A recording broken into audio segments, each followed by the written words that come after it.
guys, welcome back to Rocket Gyan, my fellow space tubers. So today is the day when we will be able to actually witness the Mars rover landing. And finally, the third and the last member of the fleet which went to the Mars is arriving today. And it will be a very blasty and fiery entry. I mean, all of them has used their thrusters and everything. I mean, engines to slow itself down, and then Percy will come blasting in off and saying hello to all the friends waiting out there. So today we will be actually seeing the finally the wait, I mean, is over to see this beautiful thing to finally land on Mars. So how are you? How are means I mean, I am very super excited for this moment. Tell me about you guys. Hi Angel, hi Jotsky, if I'm not wrong. I am Anat saying super excited. Yup, I am also super duper excited for this thing. Uh Hi Charles, hi Weber Basin. Thanks Weber for that appreciation. So without any further ado, let's just jump into it and see what actually we have on in store for us, right? It is around 2 hours and 7 minutes until the landing starts. So before that, we should be doing and we should be knowing as in what this rover is all about, and what are the instruments and all. So you can see that this rover is first of all a very big in size. I mean, if you can imagine, the scale is roughly type means the scale is roughly measurable to your car. So that's the size of this rover. And yeah, that's the size of this rover. So the mission objective of this rover is to basically confirm the signs of life, or you can say find the signs of life on Mars if there is any. And then first of all, it will collect samples, okay, to find the sign on life on Mars, sign of life on Mars. It will collect the samples. It has its own laboratory also to you can say test some of the samples, and then finally by 2031 that sample which it has captured will be returned back to the earth for further analysis. So I'm really very super excited for this thing. It also has some technological demonstration mission. We'll talk about that in a bit. So guys, if you have you send your name to the Mars on this rover? I have, and I am super duper excited for this thing. And yeah, it would be very cool to actually see this thing. So we'll talk about the Mars helicopter. We'll talk about the descent, the landing site, everything. Don't you just worry about this thing. And okay, so we can now move on to our next thing, and that is the spacecraft. What spacecraft actually consists of. So you can see here, this is how the spacecraft, I mean, this is what the spacecraft is consist of. It has this cruise stage which actually houses all the thrusters, or you can say the antenna, the solar panels, or you can say a life support system for the rover till it was in the cruise stage. Right now it is attached to the cruise stage and it is coming in. So it has the antenna, it has the power generation, it has the thrusters. So all those things are taken care by the cruise stage. And then we have the back shell. Inside the back shell we have the sky crane, then we have the actual rover, and here we have the Ingenuity helicopter, and then here we have the heat shield to protect itself from aerodynamic heating when it will just blast off into the atmosphere. So that is the case. And yeah, this is the, you can say, the overview of the spacecraft which was actually sent to the Mars. Okay, now moving on, and here we have it. So we now know what the spacecraft is and how what it consists of. So we must be looking at now the actual landing sequence, right? So here we have this Kerbal, beautiful Kerbal. I should say beautiful, handsome Kermal, right? uh, Most probably Bob Kerman. Bob Kerman is the scientist, right? If I'm not wrong. And he's explaining us what is there and how it will be actually be landing onto the Mars. So first of all, there will be cruise stage separation at t minus t. We don't have t here, we have e minus 10 minutes, which means um, um, 10 minutes before the entry start. E stands for entry. So yeah, that's the case. So cruise stage separation will happen at around t minus 10 minutes, and the whole sequence of operations till from the cruise stage separation till the touchdown will take around 16 minutes or so. Okay. And the cruise stage separation will actually occur at t minus 10 minutes. So when it will actually enter into the atmosphere, from entering the atmosphere till the touchdown, it will take around 6 to 7 minutes. Then we have the atmospheric entry at E plus 0. E plus 80 seconds, the peak hitting will start, because it will, it is at escape velocity, right? It is not actually capturing itself by using thrusters.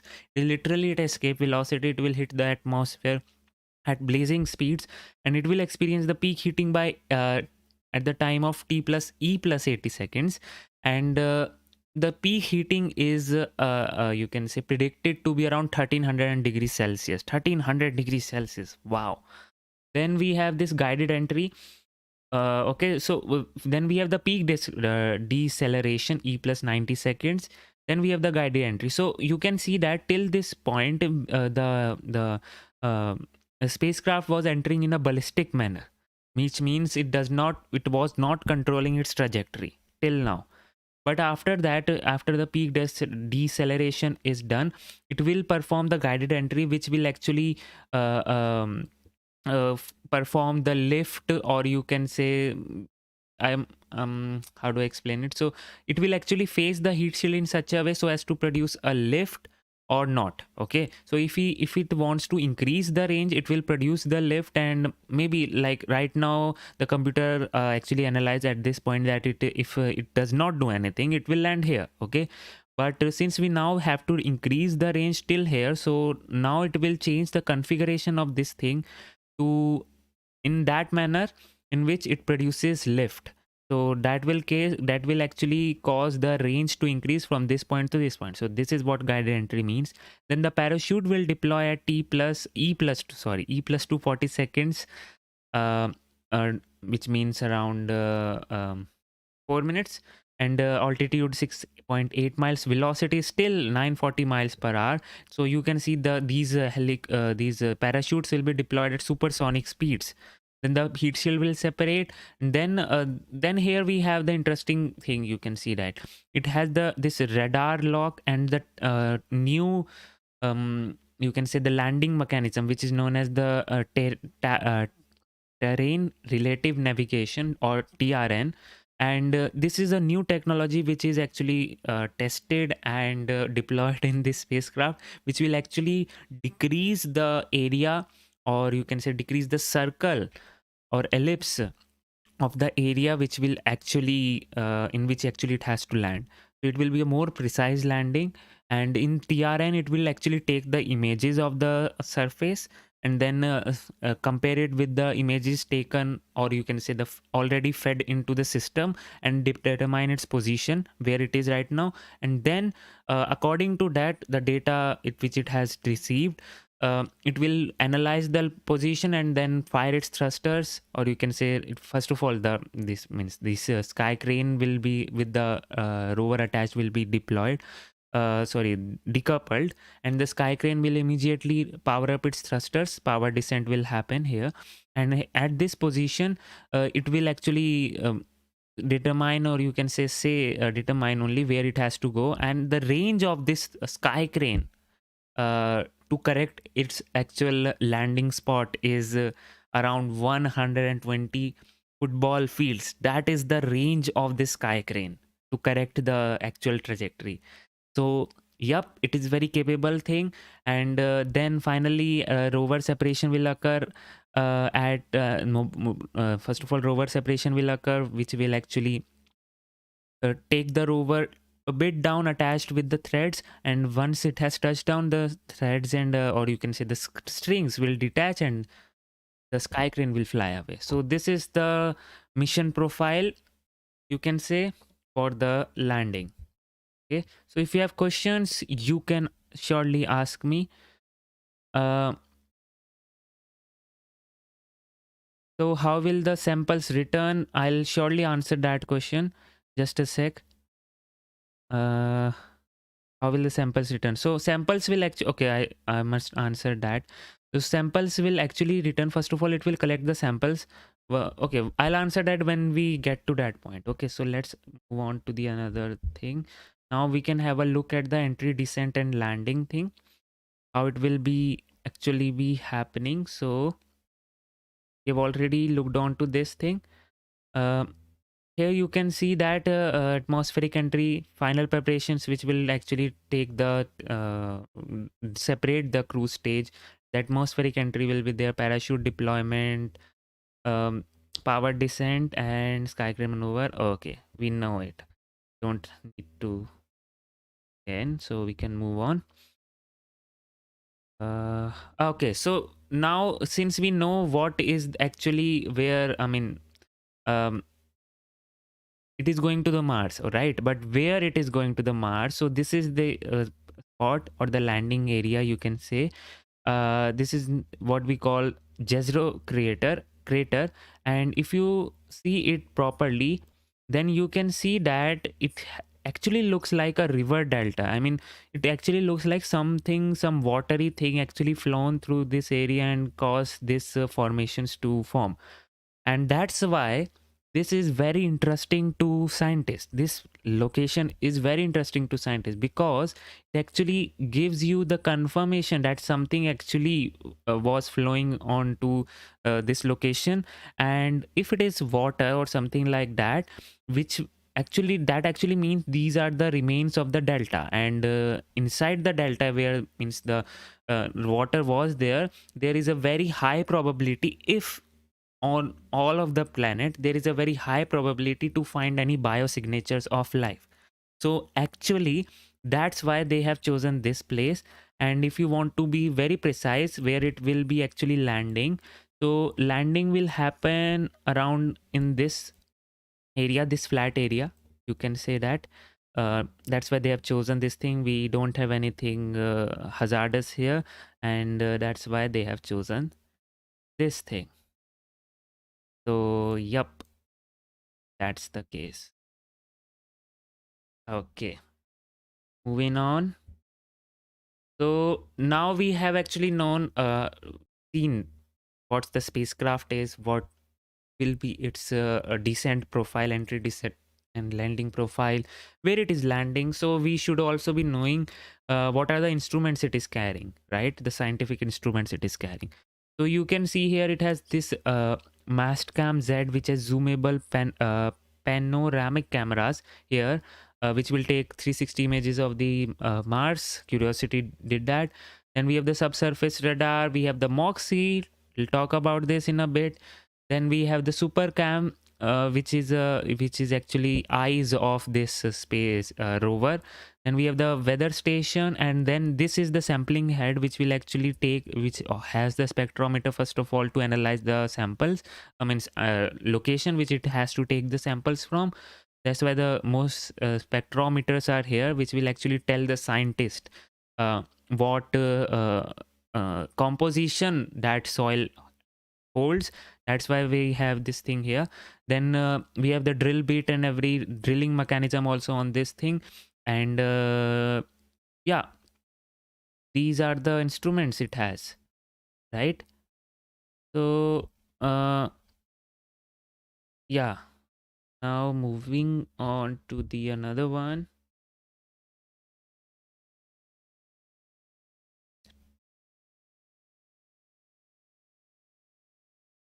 Yeah.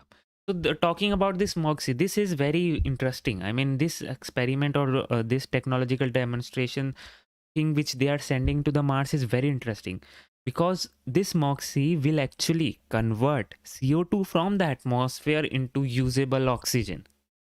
Yep. and this MOXIE will actually lay the foundation of converting CO2. If in future whenever we go to the Mars, then we need oxygen for rocket propellant as well as for breathing also, right? So this MOXIE will be responsible for all of that. So that's why they are carrying this rover is carrying this experiment, which will actually convert to produce oxygen from the Martian carbon dioxide atmosphere, and Martian atmosphere is around 95% of CO2. So this actually works similar to what I mean, not similar, but yeah, the outcome is similar obviously to like plants, right? We have plants which actually take up the CO2 and then give oxygen. So the mechanism of how it produces oxygen is through electrolysis. It will electrolyze the CO2 and which will produce CO and oxygen molecule. Then those oxygen molecules will combine in the electrode and form oxygen atoms will combine at the electrode and form oxygen molecules. uh, that's how it is working here. So MOXIE makes oxygen on Mars. MOXIE is a test model. It is the size of a car battery. If we actually want to create that much amount of oxygen, liquid oxygen, or you can say logs or whatever, to actually sustain the human presence or for making rocket propellant, we need 100 times the size of what we are sending right now, right? So yeah, that's the thing. Breathes like a tree, makes oxygen like a tree does. It inhales carbon dioxide and exhales oxygen. So yep, it's an in situ one, so homemade on Mars. That is the thing. So now moving on to the,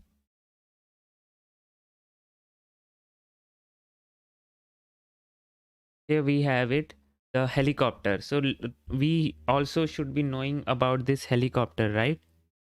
So this helicopter, first of all, I mean, okay, this helicopter right now only weighs around 1 pound or so, and this is a technological demonstration mission. Means the instrument, or you can say, what do I say? Technological demonstration craft, aircraft, right? So what it will actually tell the scientists that yes, it is possible, and it is actually possible to make some helicopters for Mars.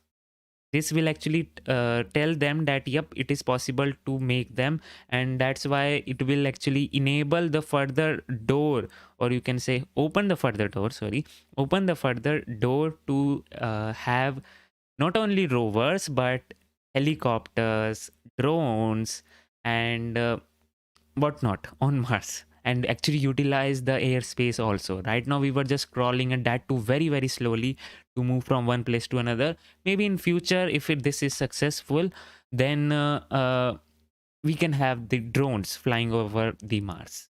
And Martian atmosphere is only 1% of actually what we have here on Earth, and that's why it is very very very difficult to actually design something to fly on the basis of only air. So yep, this is a cool thing to have. So I'll talk about it more for this thing, but just move on for a second. So now, since we know, we have actually known about the spacecraft, the helicopter, and the instruments it is carrying. So now we should be knowing how the sampling process will work. I mean, how it will take the samples from the Mars and store it for itself. So here we have this thing, drilling and catching.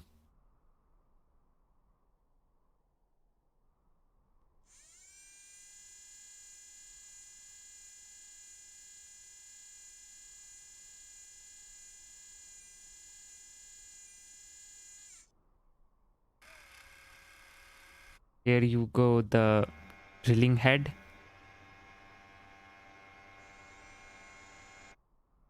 This is so cool.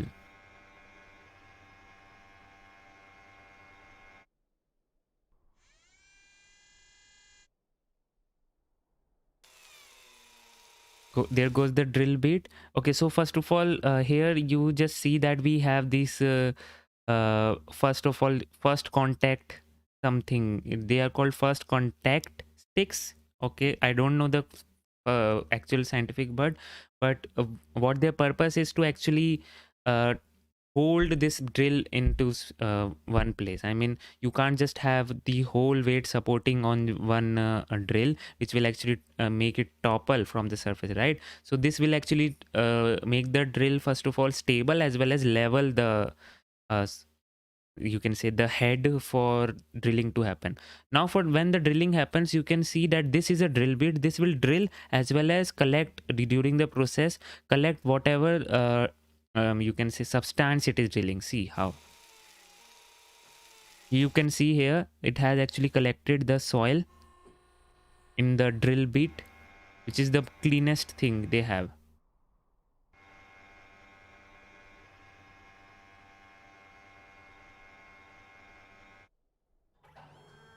So they have around 10 you can say shots to collect the samples. Here is so cool.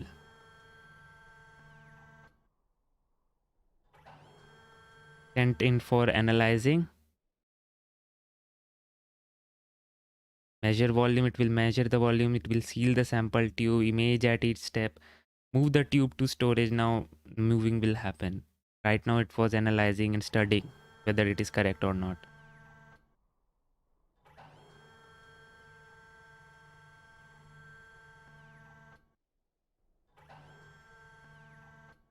And then store.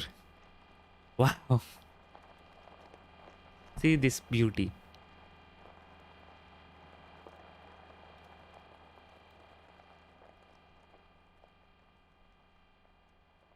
Just wow. I mean, wow. This is so cool. I mean, I can just watch it all over again day by. I mean, I can just watch it. But my point is, so this is how it will actually store and collect the sample and store the samples. So now you asked me how it will actually the samples will be returned, right? So for returning the samples, it will be returned by 2031. That's what they are planning right now. And to return the sample, actually obviously they have to send something there, right? So they will send something there. You can say right now it is not in the drawing board. I mean, it's on the drawing boards, it's not a concrete plan right now, as in how will they be doing it. But whatever we know right now, we know that there will be one ESA orbiter, which will actually there will be two launches, one by the NASA and one by the ESA. Okay, so there will be like one NASA's one will be responsible for landing, okay, collecting the samples and launching from the surface. And the yup, that will be like a rocket, a small rocket from the surface of the Mars. Then the ESA orbiter will arrive. ESA orbital will stay in the orbit, and then that orbiter, ESA's orbital, will be responsible for first of all that whatever the samples it has taken, the NASA's one has taken, it will rendezvous with the ESA's orbiter, and then that ESA orbiter will push it towards the trajectory to the Earth. So that's how it will be working, and then it will be collected uh, onto Earth. So yep, that's the case. Yep, and yes, talking about the instrument, it also has one. Since you know that it has TRN, right, which will take the images. It has which is a very high frame rate camera. It also has a microphone, so we will actually be listening to the Mars. How does the Mars sound like? We will be actually experiencing that. I mean, I can't just wait for that to happen. Wow.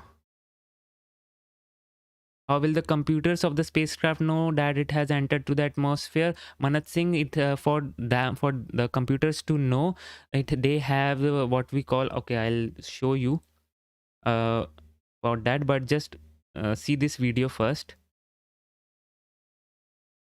right? So this is the rovers which NASA's has already sent. This is the first rover which they sent, the Sojourner rover, the Spirit Opportunity rover, which actually landed with the airbags. Then the Curiosity rover they had, and the Perseverance Mars rover finally. So this is like, you can see the comparison of it. Now this video will actually show you the, I mean, obviously this is the replica of this thing, but rather than animation, the actual thing of how it will collect the sample. So you can see the leveling, checking the soil, and now it will be drilling,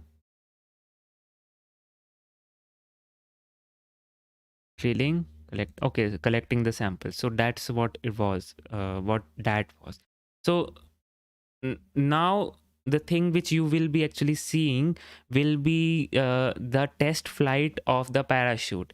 And actually NASA tested the parachute of parachute opening, and of the actual rover which it will be carrying. And the first attempt was this. They actually did a very high altitude flight of this thing, test of this thing, and you can see their first attempt did not go well. We can see that the parachute was ripped apart, right?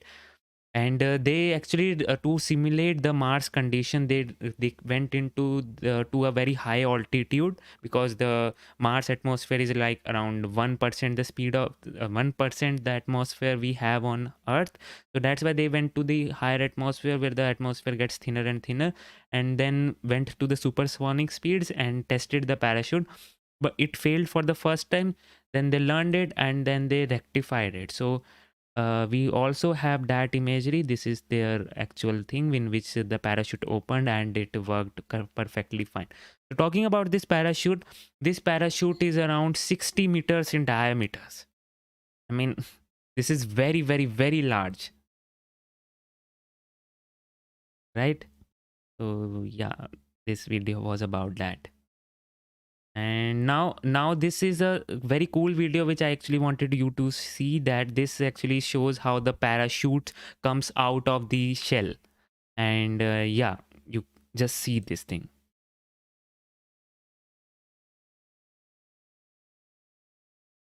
slow mo. You can see that it is separated,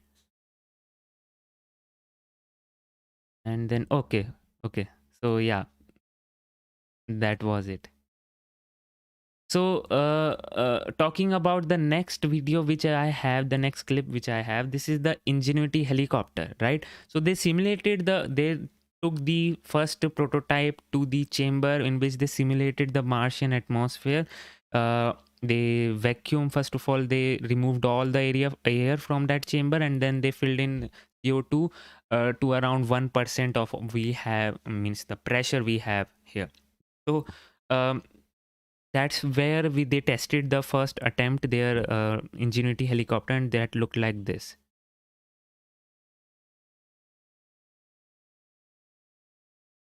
You can see they actually didn't go well at all, and there you go, the crash. So with this test, actually they analyzed and they actually saw that uh, when you fly in a very thin atmosphere, the dynamics actually is very different from what you experience when you are in a thick atmosphere. So with this, they gathered the data, they studied what improvements were actually needed to be made in order to sustain a flight in a very thin atmosphere. They were actually means shocked to see that the dynamics kind of change when we are going in for a thin atmosphere. So yeah, that is the case, and this was the first prototype, and then they went in for the second prototype, which looked like this. This is the second flight, and see how stable this thing is. They actually mastered how to fly this helicopter. Slew to waypoint, translate, hover, slew, then return, hover, and then again land. So this is the final one which they are actually sending in. So you can see how much they have actually improved from that one to this thing. And this is the animation of actually how it will happen. First of all, it will check the rotors when if it is working or not, and then the rover will be actually okay. Okay, so we have something. Just a sec. Okay, so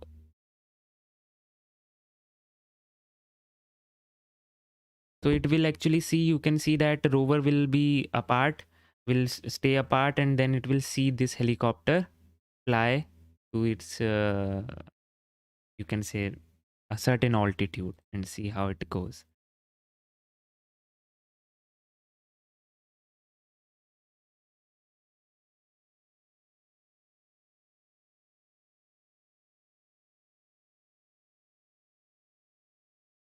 Okay, so I do have more to talk about, but I don't think so. We will be seeing that with the we have the live coverage already. So let me just actually wanted you to see one more thing. See, this is the image which you can see that this the thing which you actually needed to know with this thing is that the ellipsoid of uncertainties inside the green box. Okay, so which means that they are very good at means they are very good at landing, and the probability of landing is for the trajectory wise is you can say 90% when it comes, the ellipsoid actually comes into the green box. So what else do I have to see? So the one actually Manat Singh asked, you asked, right, how it will actually know once it has entered the atmosphere or not. It's you can see that it has sensor support electronics on the heat shield, which will actually sense whether it has entered the atmosphere or not. Obviously it will be heating, so yeah. So this is the inside of that heat shield, and so this is the scale of the wheel for you to analyze. I mean, the Perseverance rover wheel of how it actually looks like, and how big that rover is. And this is actually compares the landing site of all the rovers or landers which NASA has sent, and this one has a very you can say a shorter range where it can land. And this is the team of the NASA which actually developed this thing. So now we can have a look at the live coverage and see inside the control room. what is going on. Experience the landing right along with the team while seeing this broadcast. We also have the clean feed. It shows an uninterrupted view of mission control and audio. También tenemos un programa en español. To tell us about it is host Diana Trujillo, who also works on the mission. Thank you, Raquel. We're so excited to be the sister live broadcast in Spanish. Sintonízate nuestro programa en las redes sociales. Okay, so people are asking that what Angel asked, what will be the autonomy of Ingenuity? It will be fully autonomous. Obviously it will be linked with the rover only for the communication, but yep, the things are autonomous because they can't control everything from Earth. They have a delay of 11 minutes. We want to see how you are watching the landing today. Use the hashtag Countdown to Mars to send us your photos and videos. To preview what interviews are coming up is my co-host from the JPL News office, Marina Jurica. Thanks so much, Raquel. The excitement is building behind me right here in Mission Control as we count down to the Perseverance landing. We will be talking to some of the many people who made today possible, from scientists to engineers on the Mars 2020 Perseverance rover team to folks from NASA headquarters giving us a look into the future of Mars exploration. A little later, we will also be speaking with the students who named the rover and the helicopter. Inspirational stories as we prepare for another landing on the red planet. Back to you, Raquel. Thanks, Marina. Let's give a shout out to the students around the nation learning about Perseverance's mission to Mars with their teachers. We're happy you're with us on this exciting day. Later in the show, we will be answering some of the questions you submitted through your classrooms. Landing on Mars is complex. The team will be calling out milestones as they happen. It's fast-paced, and you'll hear lots of technical terms. To help us translate and explain what is going on in Mission Control is Swati Mohan. She is part of Perseverance's landing team. Thanks for guiding us through landing today, Swati. Hi, Raquel. I'm happy to be here today. So, Swati, what is the status of the Perseverance rover right now? So Perseverance is still in space right now, about 9,000 miles from Mars. So far, she is healthy and on course. And it takes time to send signals between Earth and Mars. Can you let us know how that affects the information you are seeing? So Mars is about 127 million miles from Earth right now. That means it takes about 11 minutes from light to travel from Mars to Earth. So all the information that we receive from Perseverance actually happened 11 minutes ago. So the round trip is 22 minutes for us to send a command to Perseverance and hear back on the ground that she's received that command. This is what we call two-way light time. That's good to know. And can you tell us who else is in the room with you right now? The operations team is split into two different areas. Here in the cruise mission support area, we have primarily the team that has been flying Perseverance from Earth to Mars. You'll see the placards with the roles of each of the people by their stations. Some of the people you may hear talking today are the flight director, who is the conductor of our operations orchestra here, the entry, descent, and landing activity lead, who is a member of the landing team tasked with understanding the execution of entry, descent, and landing, and then also the telecommunications and entry, descent, and landing communications engineers who will be monitoring the signal from Perseverance through the different paths that we have. Upstairs, in what we call the war room, we have almost the entire entry, descent, and landing operations team. And then across the hall from them, we have the surface mission control room, where the surface operations team is ready and waiting to take over as soon as Perseverance's wheels touch the ground. And you have been part of this mission for years now. Can you tell us what have you been working on? I've been working on Perseverance for almost 8 years now. Wow. As a guidance, navigation, and control engineer, working primarily on entry, descent, and landing. One of my big tasks was to help with terrain relative navigation. Perseverance will be the first mission to fly terrain relative navigation. So while she's descending on the parachute, she'll actually be looking at the ground with a camera, seeing where she is with respect to the Martian surface, and choosing a safe spot to land that she can get to. After so many years of working on the mission, it's an honor to be here today as the mission commentator. We're happy to have you here. Thanks, So- Swati. We'll be checking back in with you Yep. in just a few And minutes. Soheb, yep, you are right. We will be actually be hearing how the propellers sound like on Mars for the helicopter. That would be so cool. And if you have other questions, you can just ask me and I'll be very happy to answer. That we can reach with robotic exploration that we think had a really good chance of having ancient life. The Perseverance rover will land at a location called Jezero Crater. Jezero Crater is a very interesting place. It's a crater that once held a lake. There are Exactly. a lot of craters on the surface of Mars that could have once hosted ancient lakes, but not every crater that we think had a lake actually preserves evidence that that lake was there. It had an inflow channel and it had an outflow channel. That means it was filled. The crater was filled with water. In Jezero, we have probably one of the most beautifully preserved delta deposits on Mars in that crater. This is a wonderful place to live for microorganisms, and it is also a wonderful place for those microorganisms to be preserved so that we can find them now so many billions of years later. There is no other place on Mars that has the unique combination of a lake setting, a beautifully preserved delta, and the diverse mineralogy that we have in Jezero Crater. So it's truly a special landing site. Yep. The major goal of the Perseverance mission is to investigate astrobiology on Mars, and in particular, to address the question of whether life ever existed on Mars. The Perseverance rover starts with a design that's very similar to Curiosity. We've added to it a whole new set of science instruments, and these science instruments were purposefully selected to help us in the search for biosignatures.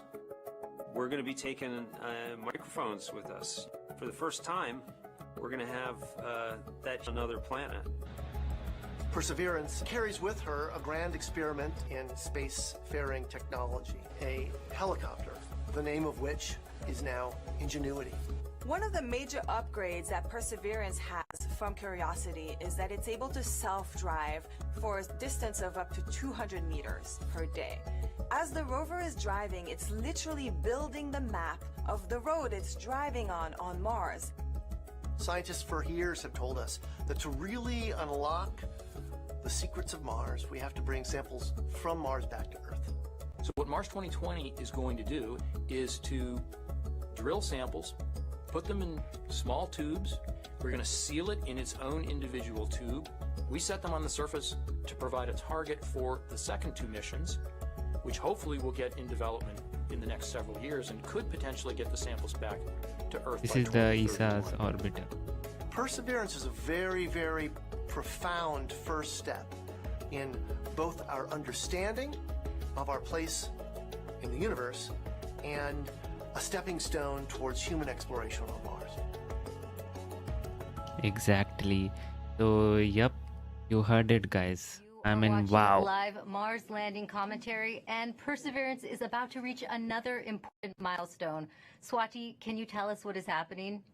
We are at a milestone where the operations team determines whether they're ready to turn off the transmitter to Perseverance.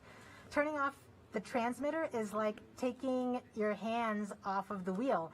At this point forward, Perseverance would be on her own to execute entry, descent, and landing over 500,000 lines of code. Let's listen in. If else, yep, that is the case.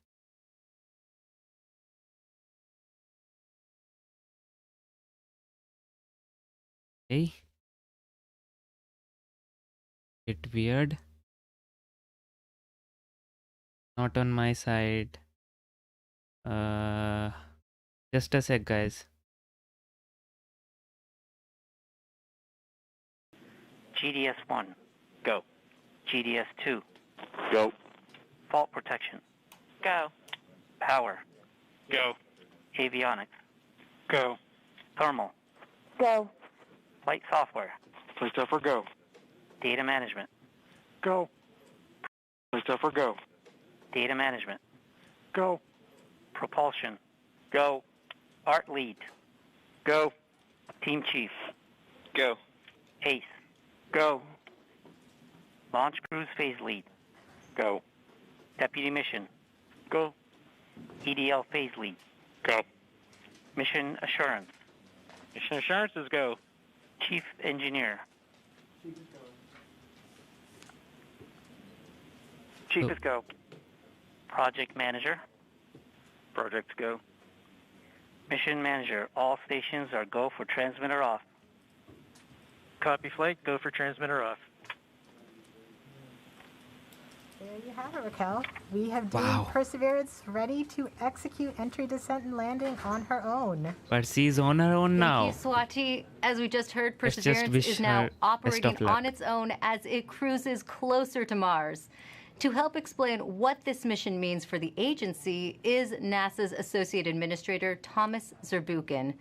Thomas, this is our fifth rover sent to Mars since 1997. Can you tell us how Perseverance is going to kickstart a new era?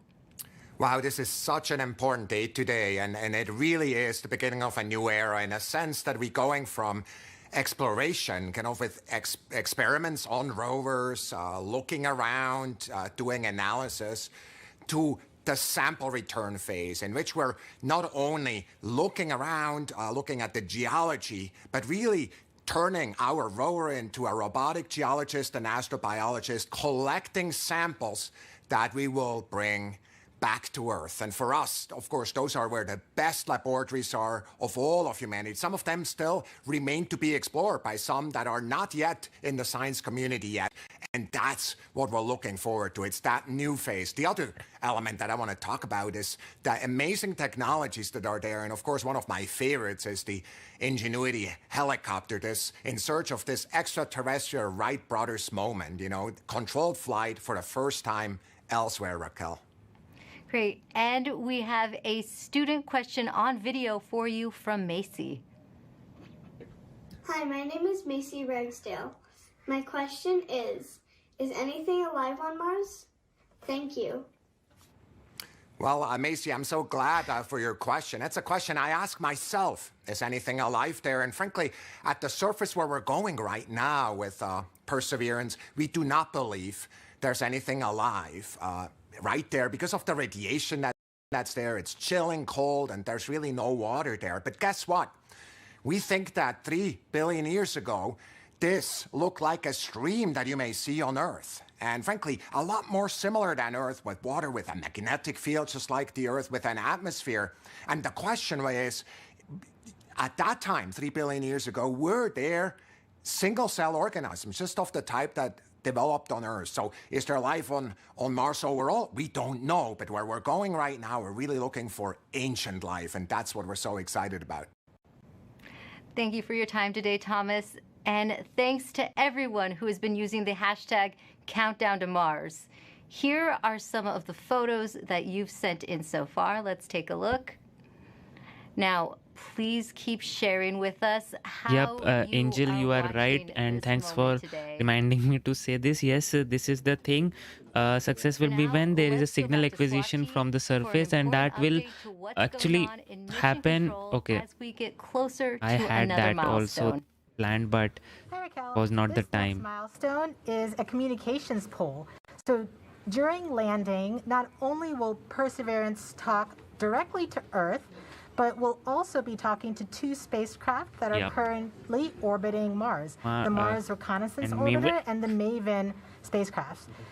This poll is to confirm with the Mars Reconnaissance Orbiter spacecraft and the MAVEN spacecraft teams that they are ready and on track to support the relay from Perseverance. Let's listen in. That is very necessary because there is a direct communication with the Earth also, where those will be just tones which will be actually directly communicating with the Earth, which will actually but just tell that those events have taken place. That's it. But the actual relay of the data, acquisition of the data, and then the relay of the data of the high quality images will be done by orbiter. Have you performed the comm check and readiness of the orbiters? We have performed the voice check and the readiness poll and can confirm that MRO, MAVEN, EDA, Radio Science 1 and 2, UHF, DTE, DSN, and EDL, GDS are all ready to support. Copy, EDL comm.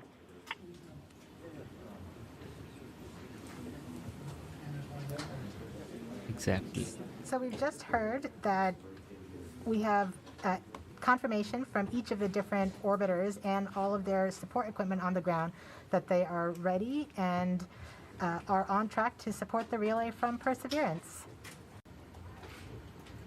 Great, thank you, Swati. And we just heard that communications readiness poll, which means we are ready to relay the data Perseverance will send to get a better idea of what the rover looks like as it approaches Mars.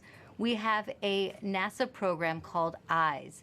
The visualization lets anyone watching track Perseverance. Here's how the program works. And that's the reason why I don't have KSP today. I mean, we don't need one because just you just saw what we will be actually seeing, and we don't need that to accompany the thing. The quality which they are providing is a very high one. So yeah. Watching live Mars landing commentary, stepping outside mission control to talk. Sanche coming up at 5K subs, and the Discord server will be up. Joining us today, Matt. Hey, Raquel. Well, coming from Mission Control, we are going to hear terms related to landing. Can you help us understand what some of them mean? Sure, definitely. One thing you'll hear a lot about is telemetry. So telemetry is just our way of talking about data that's coming from the spacecraft and telling us important things like temperatures on the vehicle, pressure, how much fuel we have left, and other things that we need to understand for the health and safety of the vehicle. You'll also hear the word nominal, hopefully. Nominal means everything is expected, everything is okay, we're good to go. You'll hear also a lot about velocity and deceleration. So velocity is just our speed combined with the direction we're going. And deceleration is our slowing velocity. So we're coming in at over 12,000 miles per hour, and we're going to slow down to a nice, comfortable 2 miles per hour at landing, and that's our deceleration. Speaking of landing, you may hear a couple important terms at landing itself. One is RIMU stable. So the RIMU is a device on the rover that measures the rover's orientation and whether it's moving. So we want a nice, stable landing spot without any motion. You'll also hear UHF stable, hopefully. UHF stable refers to good telecommunications link with the rover and indicates that we've had a good separation between the descent stage and the rover after the sky crane maneuver. Finally, you may also hear Tango Delta nominal, or touchdown nominal. That means we've touched down on the surface of Mars within the expected range of safe landing speeds. Thanks for that breakdown. Now, this is your first Mars mission. What have you learned from this experience?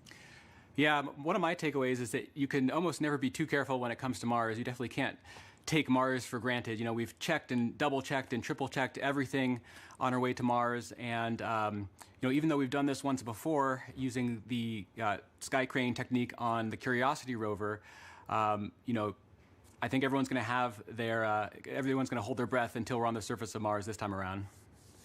And we have a social media question coming in. Nor the Door on Instagram asks, how complicated is the automated landing sequence and who wrote the code? Yeah, it's quite complicated. The automated landing software needs to do literally hundreds of things all on its own, just right with sub-second timing accuracy. And it's the result of many hundreds of people over many years, stretching all the way back to Curiosity and then improved for the Perseverance landing today at Jezero Crater. Great. Thanks for your time today, Matt, and good luck. Thanks. Now, landing on Mars is hard. Landing on Mars during a pandemic is even harder. The team behind the Perseverance rover faced one of its biggest challenges when the coronavirus pandemic struck. Here's how they kept the mission going. Okay, so I don't think so I'll be able to... Okay. When the pandemic struck, the future was... Okay, so we can actually now have some questions for a while. So Shashank says, can you put the telemetry? Telemetry will be on the scale, means on the live feed only. So it is not necessary for me to put anything. So when it will actually happen. So you just saw that, right? How much amount of data they will be actually relaying to us, and we will be actually seeing that, and that animation which will be based on real time data. I mean, I'm very looking forward to that, seriously. And right now the thing which you will be seeing, I mean, properly will be the, as they say, the touchdown operation will actually mean that the touchdown signal will actually mean that the vehicle has had a touchdown with the, you can say, those nominal speeds of touchdown, but that does not mean that the touchdown was successful. It simply means that yes, your touchdown was able to come into those speeds which it was intended to, and it is possible that your mission is successful. And the actual success of the mission will be done after some time by the actual data which will be coming in from the orbiter. So we need to wait in for that. So if you have any other questions, you can ask me. And talking about the Curiosity and this Perseverance, the difference between those, first of all, you can say the key difference is that the Curiosity could think but was not able to act at the same time. But this Perseverance will actually be able to think as well as act at the same time. That's why they said that this Perseverance will be able to move on Mars autonomously for like 200 meters or so in a day, because that is possible when it is actually thinking and then acting at the same time, avoiding the hazard and everything. That was not the case with Curiosity. So that is the case which will accelerate the mission, you can say, mission range, means how much range the rover can traverse. So that is very cool. And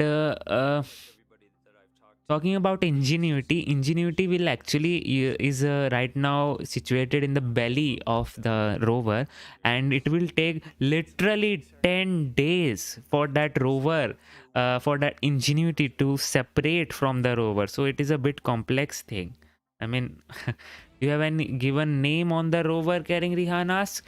Yup, it is on the rover, and I mean, if you haven't, don't worry, because you can send your name to the Mars for the next mission. So head on to the website and you'll be able to see that. So yeah. Perseverance Deputy Project Manager Matt Wallace.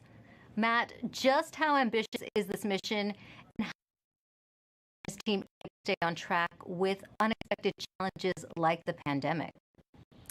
Well, it's a very ambitious mission. You know, we're carrying not only a host of new, extremely capable science instruments to do that science mission that we've talked about, but also a number of technology experiments that provide feed-forward information into the next set of robotic explorers or even human exploration of Mars.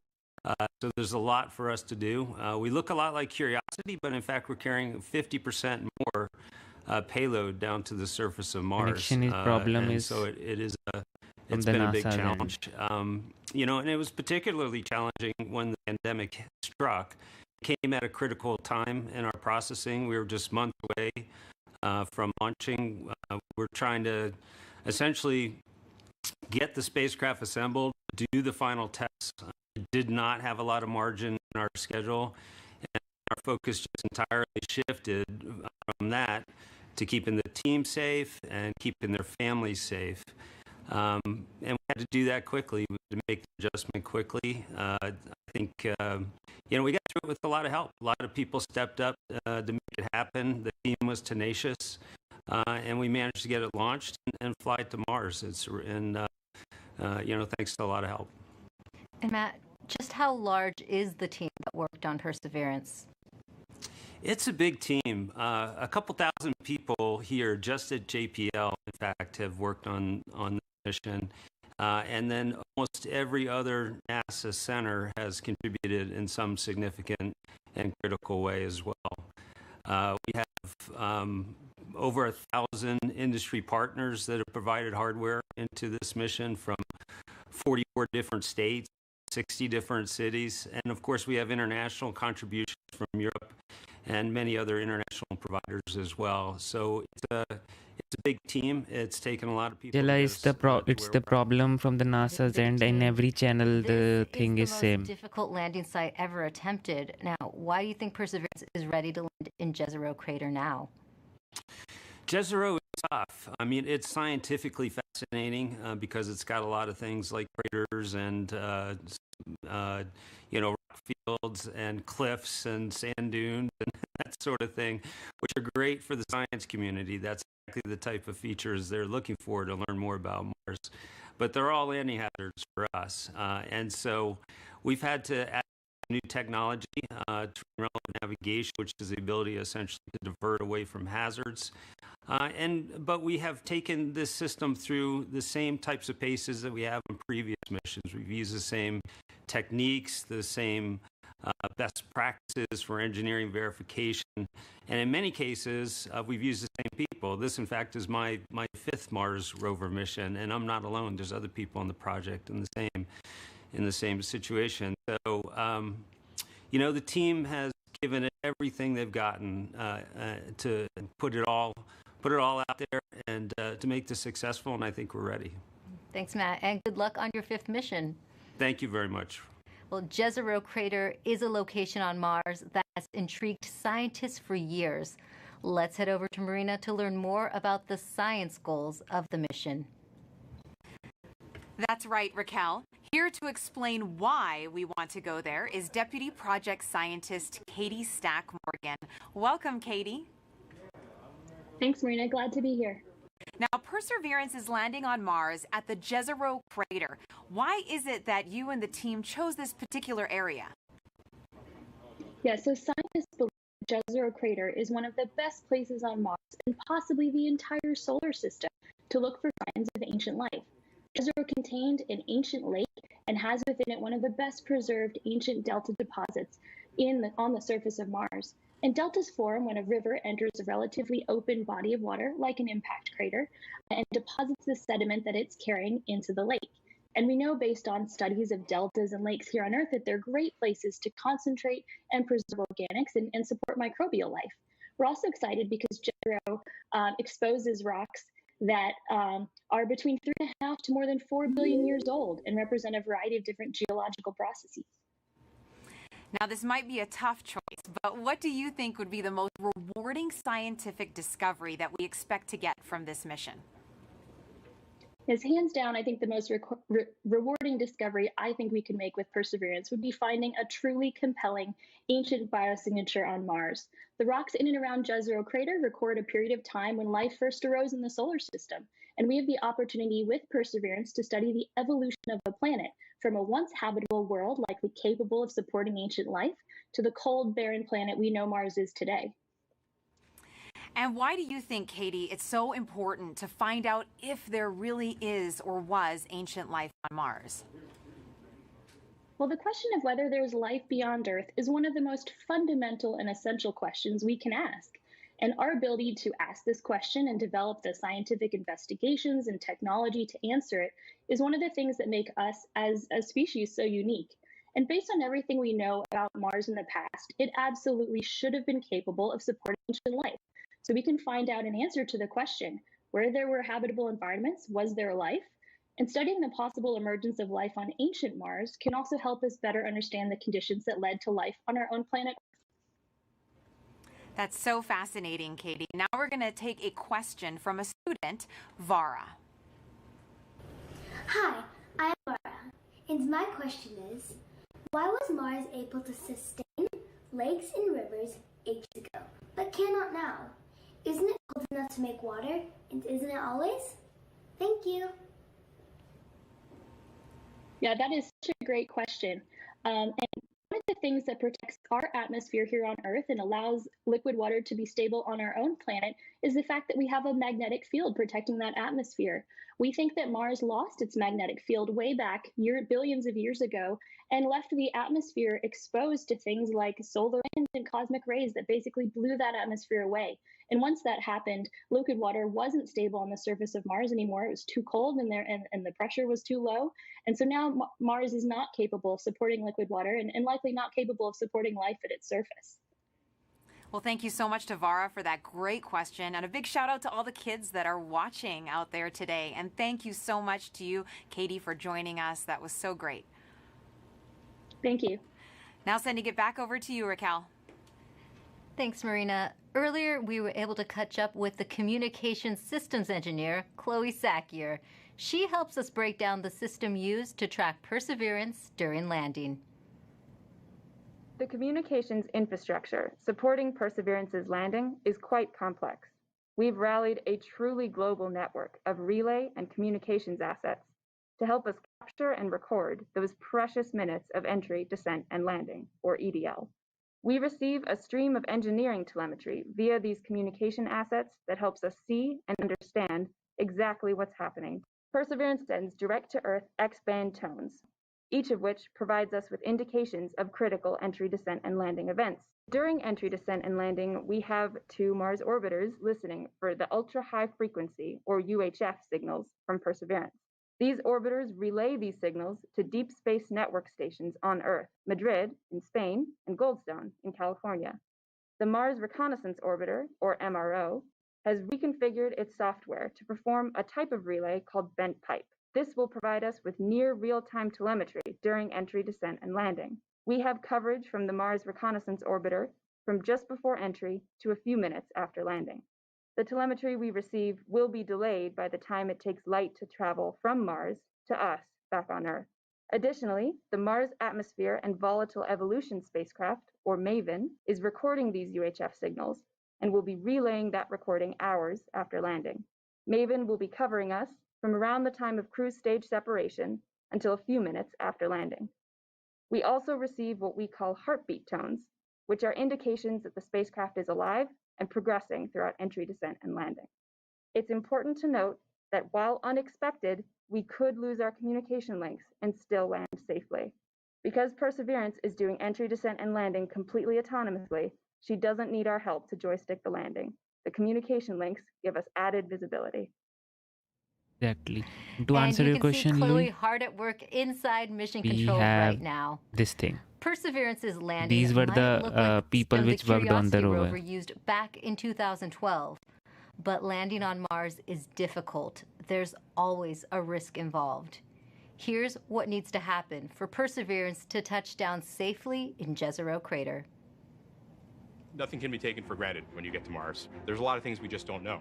Space always has a way of throwing us curveballs and surprising us. I mean, until we get the data that says we're on the ground safely, I'm going to be worried that we're not going to make it.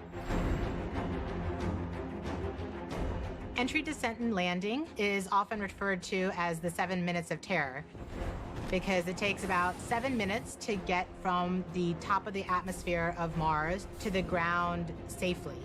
The spacecraft has to do all of this by itself. There are many things that have to go right to get Perseverance onto the ground safely. There's a lot counting on this. This is the first leg of our sample return relay race. There's a lot of work on the line. Starting about 10 minutes before atmospheric entry, we get rid of really the spacecraft part of the rover that's been supporting us. We come screaming in to the Martian atmosphere at 12 to 13,000 miles per hour. And the heat shield is what dissipates all that initial energy through friction. The vehicle will continue actually flying itself through the atmosphere. It's sort of like a transforming vehicle that went from a spacecraft and now it's kind of like an aircraft actively guiding itself. When we're going slow enough, we deploy a parachute. The biggest supersonic parachute we've ever sent to another planet. It's critical for slowing down the vehicle. Perseverance's entry, descent, and landing borrows heavily from that of Curiosity. But fundamentally, Perseverance is a different rover. She's bigger, she has different instruments. We've added a lot of smarts on the inside to make it more capable so that it can deal with the landing site that we've given. The science team identified Jezero Crater as basically an ancient lake bed and one of the most promising places to look for evidence of ancient microbial life and to collect samples for future return to Earth. The problem is it's a much more hazardous place to land. When you look at Jezero, all you see is danger. How do we go to a site that we never thought was safe enough to go to before? So the heat shield, which has protected us all the way through entry, is no longer necessary. We need to get that off so that we can actually see the ground. And we can see the ground in a couple different ways. Perseverance will be the first mission to use terrain relative navigation. So while it's descending on the parachute, it will actually be taking images of the surface of Mars and determining where to go based on what it sees. This is finally like landing with your eyes open. Having this new technology really allows Perseverance to land in much more challenging terrain than Curiosity or any previous Mars mission could. Amongst the rocks and the craters and the cliffs, these things are hazardous to the rover, but these are the things that are interesting to the scientists. Once Perseverance has figured out where she is, we jettison the back shell and parachute and light up our rockets. Those rockets help us steer to a safe landing spot that's nearby. That descent stage takes us all the way down to about 20 meters off the ground. That's when we start the sky maneuver. And once the rover has hit the ground, the descent stage will cut loose from the rover and fly away to a safe distance. Surviving that 7 minutes is really just the beginning for Perseverance. Its job, right, being the first leg of sample return, to go look for those signs of past life on Mars. All that can't start until we get Perseverance safely to the ground. And then that's when the real mission begins.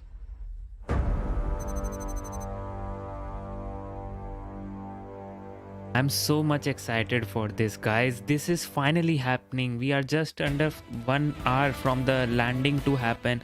And if you have questions, you can ask me. And if you are new to this channel, consider subscribing, because on this channel I host live streams of space events, rocket launches, and yeah, take up your questions. And we have space related videos too. So yeah, you can consider that. And landing lead. Al, you were part of the Curiosity rover landing. Does it get any easier the second time around? It absolutely does not, especially when considering we're trying to land the biggest, heaviest, and most complex rover we've ever built at the most dangerous landing site we've ever attempted. Jezero may look great and promising from a science perspective, but it's absolutely treacherous for landing. There's a cliff wall that's about 200 feet tall that runs right through the middle of the landing site. There are craters full of sand that even if we landed in them, we would not be able to drive out of. and there are rocks to the east and actually all over the place, rock fields. That would be a bad day for us if we were to land on them. Now, Al, what new technology makes this type of dangerous landing possible? Perseverance is carrying two new technologies that are really kind of under the hood smarts that are allowing us to land at this kind of treacherous landing site. The first is range trigger. That's the ability, we've given Perseverance the ability to decide for herself, based on where she is, when to deploy the parachute. Previously, we used to deploy parachutes, that supersonic parachute, based just on navigated velocity. But now Perseverance has the smarts to figure out where she is and deploy that parachute at just the right place to make sure that we shrink where we could come down. That actually reduces the area, that error ellipse, where we can come down on the ground, from something that was on the order of 15 miles long by 12 miles wide for Curiosity to about 5 miles long by 4 miles wide for Perseverance. So that's quite a bit of reduction. Second, the next piece of technology that's helping us land there is terrain relative navigation. In the past, after we've popped off the heat shield, we've taken pictures of the ground as it's been coming up, but we haven't really done anything with them. This time, Perseverance is carrying a camera to take pictures, but also a kind of second brain to help it figure out what those pictures are telling it and match it up with an onboard map from a satellite. That allows it to figure out exactly where she is. Suddenly then, she can then fly to safe spots that are nearby once she really knows where she is. It allows the site to not have to be as flat and boring as a pancake as some of our past sites have been, the entire area we could come down. Now we just need little pieces of that site to be small enough and safe enough for us to land in safely and fly there after we've gotten rid of the parachute. And we also have a social media question coming in. Sansakari14 on Instagram is asking, how does the sky crane decide where to move itself after the payload lands? After the payload lands, after the rover touches down, the sky crane, the descent stage, which is that rocket-powered jetpack above it, the first job, of course, is to make sure you don't hurt the rover. So it'll turn forward or backward so that the engine plumes don't pass over the rover. So it'll come up and start to turn. And it'll go in whichever direction is closest to north. So it can either go forward, if that's the way north is, or go toward the rear of the rover, if that's where north is. And it'll fly about a third of a mile or so away. Thanks for talking to us today, Al. Thank you very much. Now, let's head back to Mission Control for an update from Swati. Hi, Raquel. So remember that command that we sent at around 11:35 to turn the transmitter off? We are just about to get confirmation that Perseverance has received the command. The command took 11 minutes to go to Perseverance, and then the reply took 11 minutes to get back from Perseverance to the ground. So we should hear any second now that we have officially turned off the transmitter. And after that, we will be about 4 minutes from the start of entry, descent, and landing mode. At this point, we will transition from the cruise approach mode to entry, descent, and landing. And that means our travel from Earth to Mars is done, and now we just need to get to the surface. So far, things are looking good. Great. Wow. I mean, I'm... Oh, this is CAD 3, ready to show estimated miss distance for OD 132.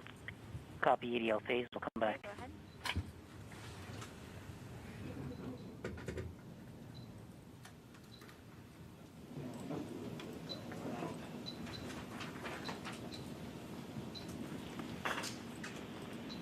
Flight Ace. Go Ace. Our tracking stations have all confirmed the results of the transmitter drive off and in lock one way. Copy Ace. GDS flight. Flight GDS. At this time, I'd like to disable the alarms before EDL main. So please disable all the alarm files and start a new downlink session. Copy that. EDP. Copy that. Proceeding now. Confirmation that we are now officially one way and the transmitter is off.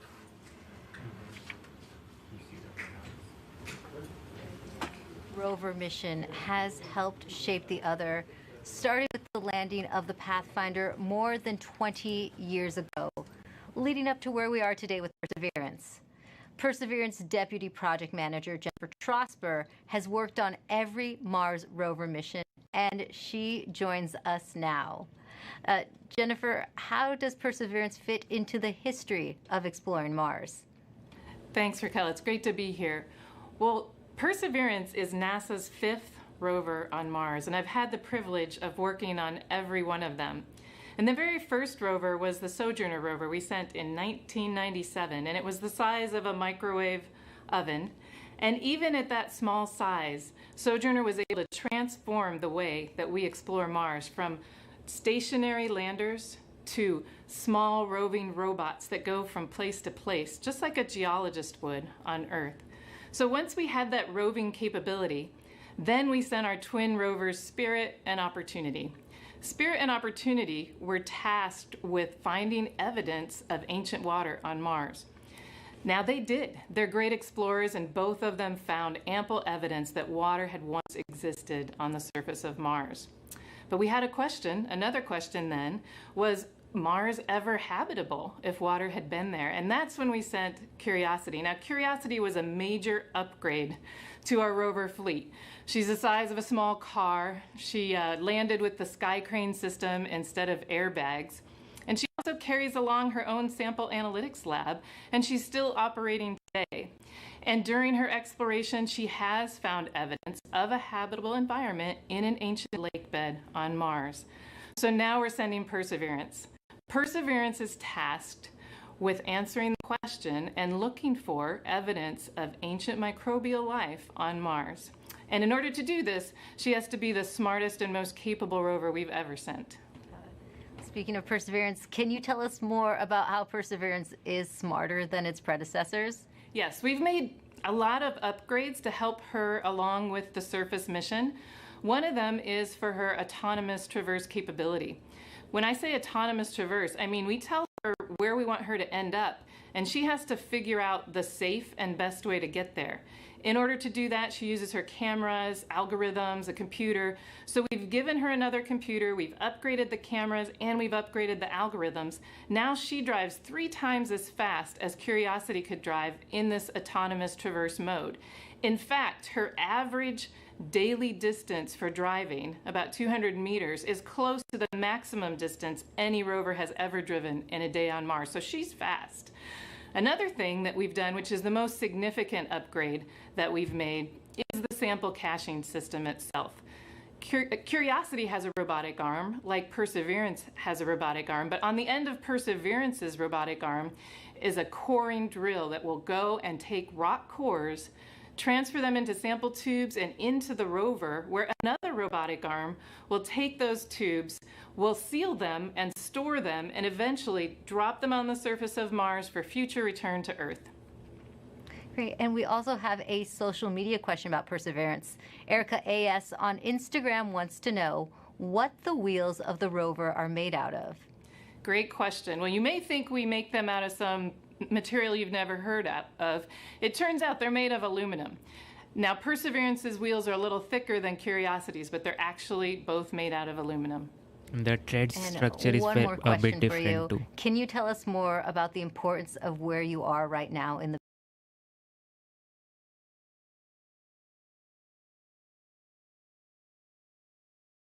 time to talk to us? Hills and minimize the amount of slipping once we're traversing on the surface of Mars. Here in the front of the rover, we have the sample caching system. And of course, at the very front end of this is the robotic arm, which this entire system is arguably the most complex robotic system we've ever sent outside of Earth. Here at the tip of the arm, we have a turret which contains a suite of instruments along with some drills and coring capabilities that will allow us to do contact science once we get to the surface of Mars. Not only that, this robotic system is equipped to collect samples about the size of a piece of chalk that then eventually will be stored inside of the vehicle and dropped off in a later location so that an eventual mission can go and return these samples to Earth, something we've never done in the past. Here in the front, we have the remote sensing mast. Something of note is that this mechanism is going to be stowed upon the touchdown on the surface of Mars. And one of the first critical activities we do is deploy this mechanism. This mechanism includes several cameras that are going to give us some of the most breathtaking images we've ever taken on Mars. Along with that, we have some lasers as well as a spectrometer. They're going to allow us to do some remote science. Here you see some of these extrusions that are part of the larger weather suite of instruments that will allow us to characterize the local climate around Perseverance. So that's a quick tour of the rover. but I got to get back to work. So back to you. The scale of the rover. Okay, so that is the case. And if the stream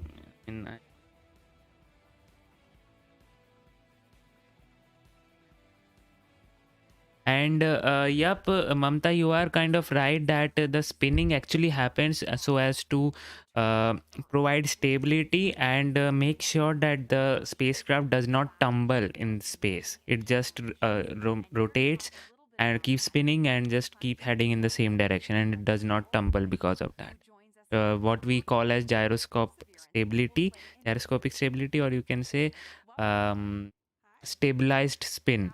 That's what they say it. Have been wanting to bring back these Martian samples for a very long time. Why do we need to bring them back? That's really a great question. You know, we actually have examples of Mars already here on Earth that came here as meteorites. But we don't know exactly where they came from on Mars, and then they also have had to make the trip from Mars to Earth, and so they got altered during that time, and then during their entry and descent into the Earth's atmosphere, that also changes what those rocks are like. So being able to go to Mars and actually collect a sample where we know exactly where it came from, and we know we can preserve it and keep it pristine and carry it all the way back here, this will be incredibly important to help us answer questions about the geologic history of Mars, understanding how it formed and evolved, and also really important questions about whether or not life actually existed on Mars 3.5 billion years ago, and whether that life, if it existed, has been preserved in the surface of Mars. Now, Lori, these sample tubes that Perseverance is going to be collecting, they're the cleanest things ever created on Earth. Tell me a little bit about that. Oh my goodness. We worked so hard. The team here at JPL is absolutely incredible to assure that those sample tubes are incredibly clean. One of the main goals of this mission is to be able to detect if there's actual life that's preserved, ancient life preserved in those rocks, in those samples. And we definitely don't want to be carrying, our own DNA off to Mars and then bring it back here to confuse our scientists when they're trying to study those samples. So it is an incredibly clean set of equipment that's been sent there. As you said, the cleanest thing we've ever sent into space. Now, this is a very complicated campaign. Can you break down for us how it's going to work and if there's any international partners working with us? You are correct. The Mars sample return campaign is incredibly complex. In fact, it's probably the most challenging thing we've ever tried to do. But we're definitely not going to try and do it alone. We have great partners with the European Space Agency.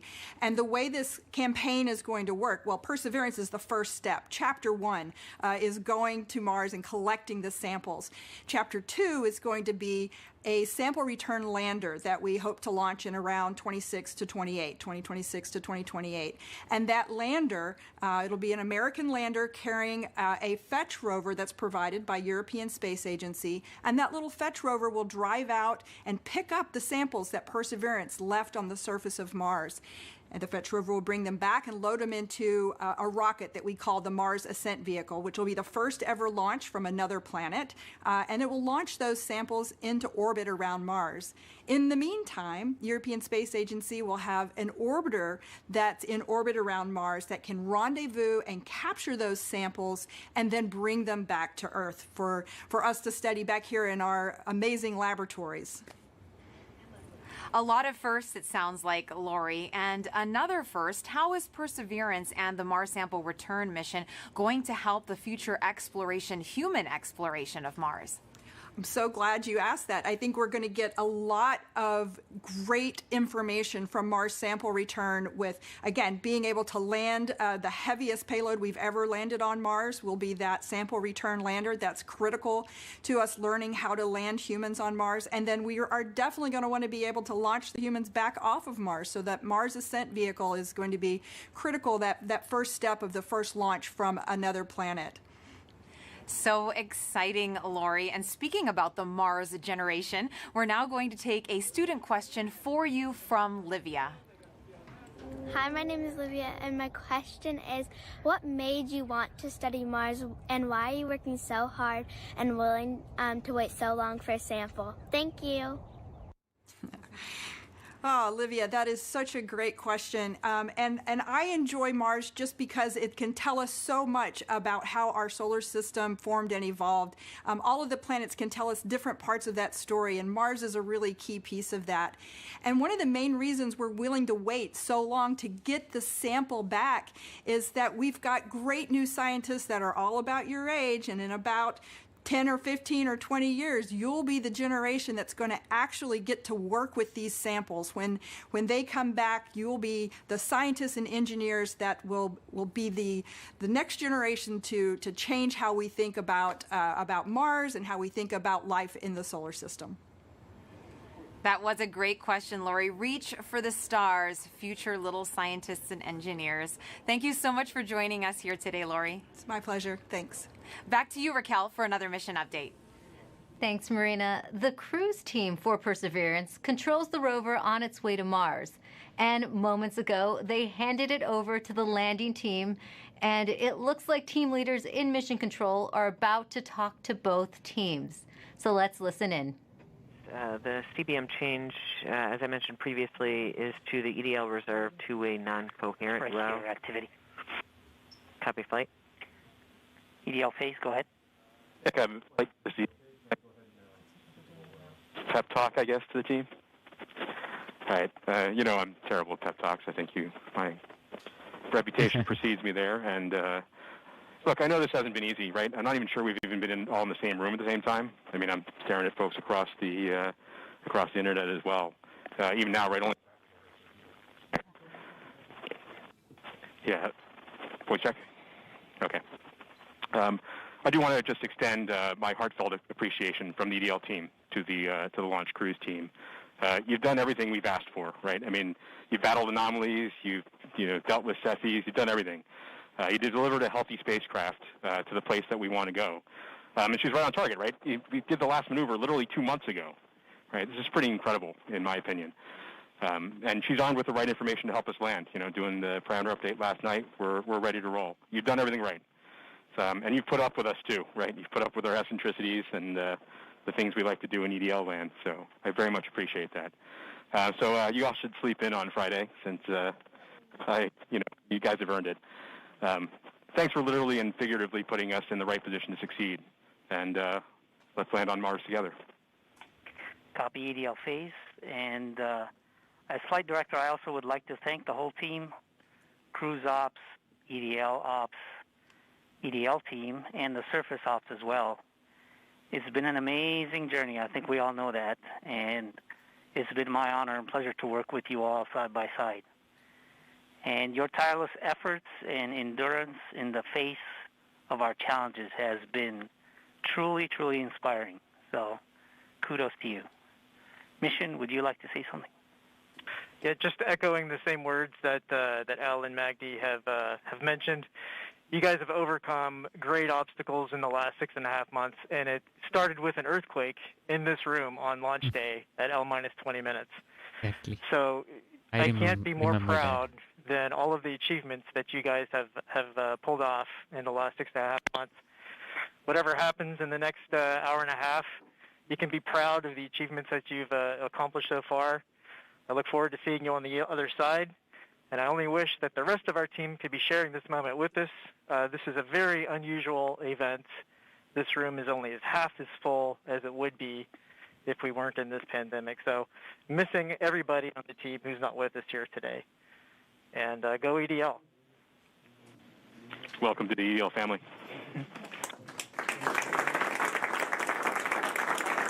Wow. Space and science is what we actually unites And us. with that, Godspeed Perseverance. All right, activity. It Go was ahead so and continue the wholesome. report.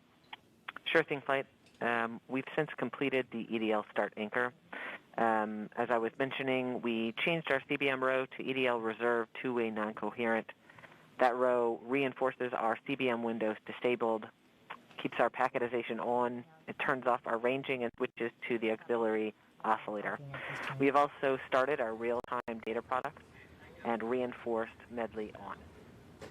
At this time, Now, we just heard Perseverance team leaders thank the cruise team for their work in guiding the rover to Mars. Now, did you know the rover name and Mars helicopter name came from students?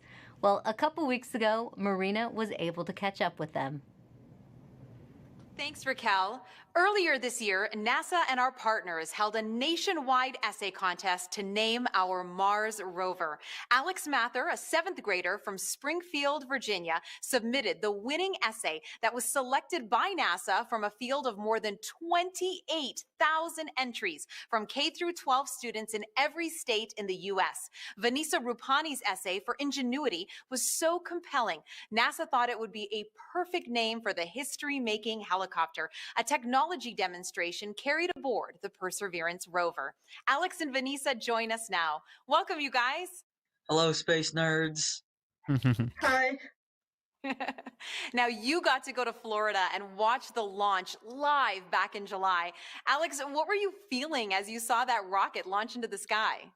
I read a log of books written by astronauts, and every single one of them always talks about the raw power behind the space launch. And I definitely feel like watching the launch invoked that sense of inspiration mixed with anticipation, along with that rumble in my chest. That's very inspirational, and I'm sure that you have had many conversations with your classmates since this all began. Now, what kind of questions have they asked you? I got some people asking me about what this helicopter is, what this rover is, what are they actually going to do. So I love that this whole experience sparked a greater interest in the mission in my community. Why do you think it's so important for kids to be inspired by space exploration? Because space is the future, and kids are the future. Learning about space and watching the story of humanity spread to the stars happen is watching the future happen and seeing history unfold. I'll just The love best him. way to keep our home safe and protect our planet is to learn from the worlds around it. So I think it's really important for the next generation of scientists to be engaged in that type of exploration to make our home the best place it can be. And her too.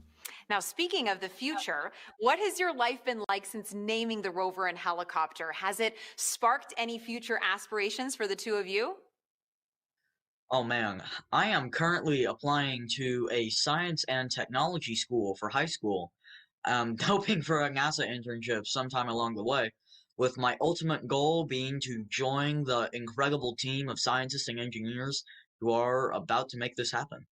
This whole experience has definitely shown me that I want to go into the space industry. I came home from Florida, did all my college applications, and checked aerospace engineering on all the boxes. I mean, the whole time we were there, I was thinking, why would anyone want to do anything else? So true. And the best of luck to both of you. Thank you so much for joining us here today, Alex and Vanessa.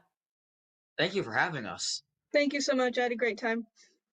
Now, your essays, as well as the top 155 finalist essays, are riding on the Perseverance rover, along with nearly 11 million of the names from all over the world that were submitted before launch. And if you miss the chance to get your name on Perseverance, then you will get another chance to reserve a spot on the next mission to Mars. So make sure that you sign up now at mars.nasa.gov for your boarding pass.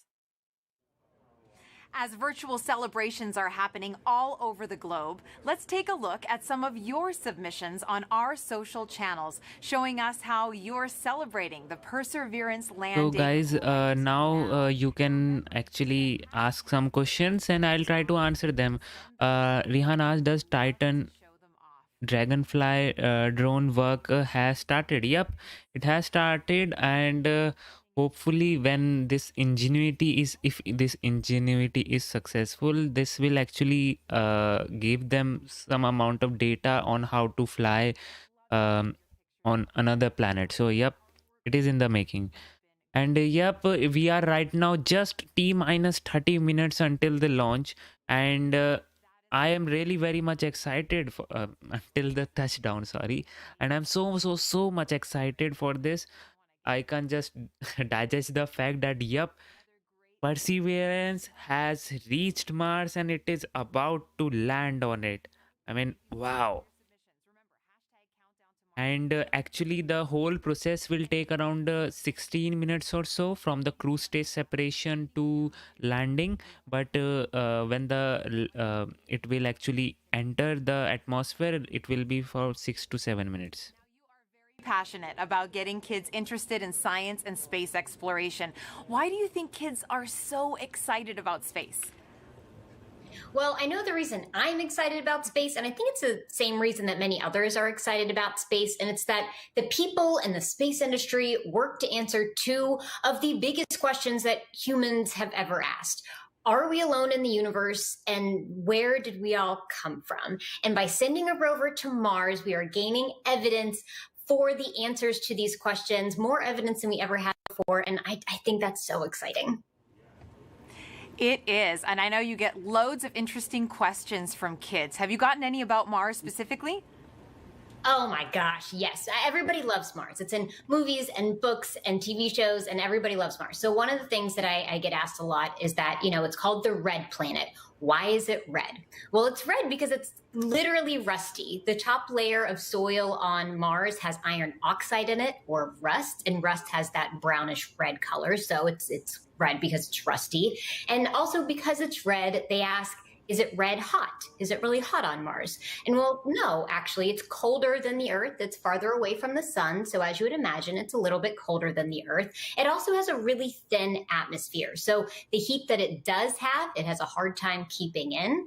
And so it's a little bit colder. But then I also get asked, what would I weigh on Mars? That's a really fun question. So on Mars, it's a little bit smaller than the Earth, so the gravity there is weaker. It's about 3/8 the gravity that we have here on Earth. So if you weighed 100 pounds here on Earth, you'd weigh 38 pounds on Mars, or 100 kilograms here on Earth, 38 kilograms on Mars. Those are all super fun. I think even some adults want to know the answers to those questions, Emily. Now, why do you think it's so important to educate kids about science and give them that great foundation? Well, science is the language of nature, and learning about science and learning how to think like a scientist means you are learning how to systematically seek out truth in the world. You are learning the scientific method, you're learning how to be a critical thinker, and honestly, those skills are great for whatever you end up wanting to do in life. True. If you want to be a scientist or an opera singer, that holds true. And what are you most excited about today? I mean, humans are launching a robot to Mars. That doesn't happen every day. I think in all of the hecticness that is going on today and all of the nerves, I just hope everyone can take a moment to sit back and remember that we live in a time when humans have the ability to send a robot to another planet. And that's so cool to me. It is very cool, Emily. Take a deep breath. Thanks for joining us here. Thanks for having me. Sending it back to you now, Raquel. Thanks, Marina. We are offering lots of ways to ride along with us to Mars. Now put yourself right into the action now with our Perseverance photo booth. You can pose next to the rover, place yourself in our mission control, and even see what you might look like taking a selfie on the red planet. There, you'll also have a chance to sign up to send your name to Mars on NASA's next flight to the red planet.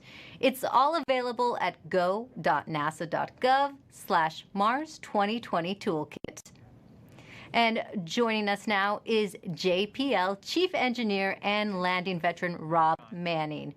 He will be breaking down key moments coming up, and very few people know more about landing on Mars than Rob, going back to the Pathfinder mission in 1997. Thanks for joining us today, Rob. Thank you very much, Raquel, for having me here. And what a wonderful experience. What a wonderful day for a beautiful day in California. We're just also excited here, anxious, worried, but very hopeful. Rob, I have a question for you. There is a landing tradition at JPL that involves eating peanuts for good luck. Can you tell us how did that start?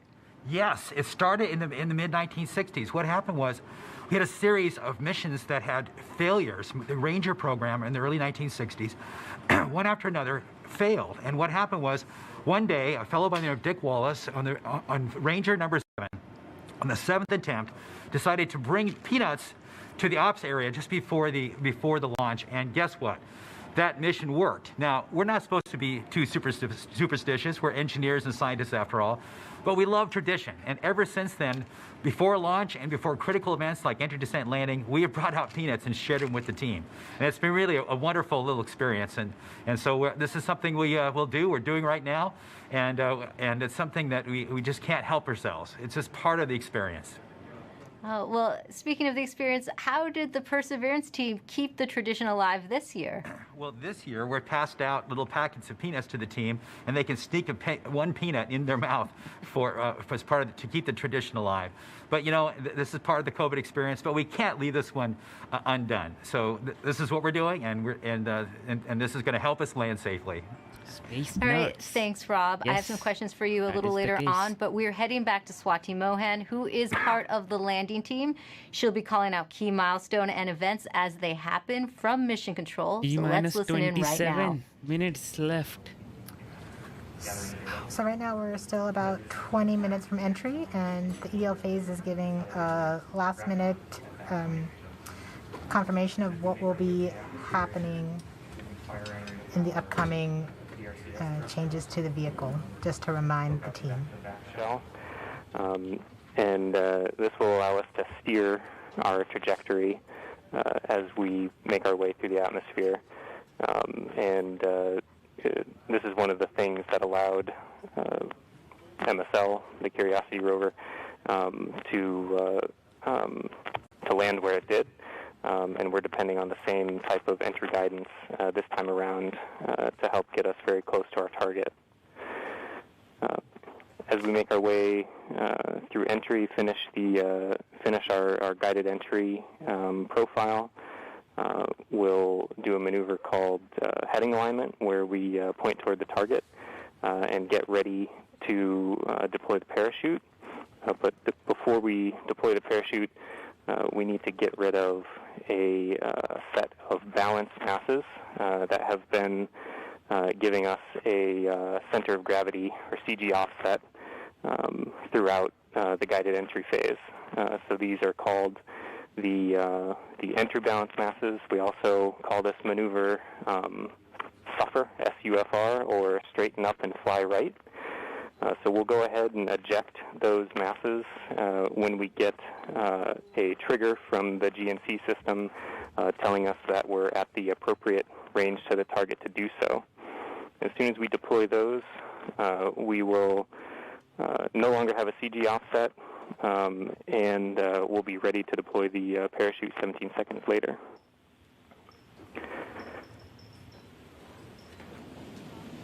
Right where the Perseverance team is sitting now, what's in store for them as we approach landing?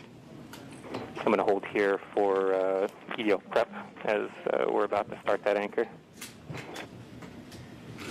Copy, Piece 2. And activity, please call that out when it's ready. Copy, Fleet. Can I make the announcement now? Okay. Maggie's make the announcement that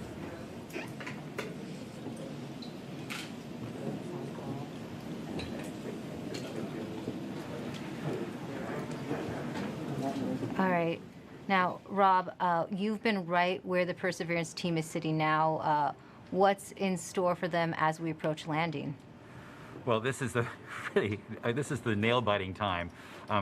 Fortunately, we still have ones and zeros coming, but very soon, as we approach cruise stage separation, the transmitter on this rover we've been using all the way to get to Mars is going to be turned off. So we will lose our ability to see ones and zeros. But the good thing is, once the cruise stage is gone, there's another radio that will continue transmitting a tone, so that like a flashlight, that will allow us to at least see that the vehicle is still on, and that color of that flashlight tells us a little bit what state the rover's in. But soon after that, it won't be very long before we'll be able to hear more ones and zeros coming from the spacecraft. So this is a really exciting time, and it's just important to remind people there's a lot that can go wrong in a day like today. There are thousands of things that have to go right. Yeah, we had success in the past landing on Mars. You'd think it gets easier, but it really doesn't. Why is it still so difficult? Well, it's because it's involved thousands and thousands of things, hundreds of thousands of lines of code. There's 79 pyrotechnic devices. Each have to work perfectly. One critical wire short or one key thing mechanism that doesn't work or breaks, and it's mission over. And so it's and it's very easy. We're human beings. We're not perfect. Mistakes can be made. We count on each other to find our own mistakes, and we work very hard to learn from the mistakes of the past. We've had many failures. Remind people, roughly half, around half of the missions to Mars over history have failed. And so that could happen today too. Even though we've had a nice, wonderful string of successes in the United States, it's still still a bit of a gamble that we have hoped that we have erred in the side of luck, and we've stacked the deck and loaded the dice to make this thing succeed. But if we do fail, and something bad happens today, I can tell you we're going to learn it. We'll have the data that tell us what happened. We'll know why. We'll figure it out, and if we are allowed, we will pick ourselves up and get us back on the horse. And if Congress and NASA allow, we will try again. As we always do, we will learn from our mistakes. And what are the possible scenarios we could be looking at today? Well, there's things like one of the key stressful elements for all of us is parachute inflation. But just even separating from the cruise stage is a pretty major event. Lots of devices have to work properly. Certainly, the heat shield separation, getting the descent engine started. There's no less than 16 rocket motors that have to work. 8 to control during entry, another 8 to control it during landing. I said it's a lot of stuff, and it all has to work. And guess what? We haven't done this before with this vehicle ever. This is its first attempt to actually land. We can't try this on Earth. We don't have test pilots to try it out on this planet before the big show. So this vehicle is doing it for the first time. We've done the best testing we could do in bits and pieces, but it's as best as we could do. But I think our team is up to it. This team is the best. It's a diverse, intelligent, amazing group of people. People from all over the world who worked on this, not just here in California, but all over NASA, contributors from aerospace, universities, countries around the world.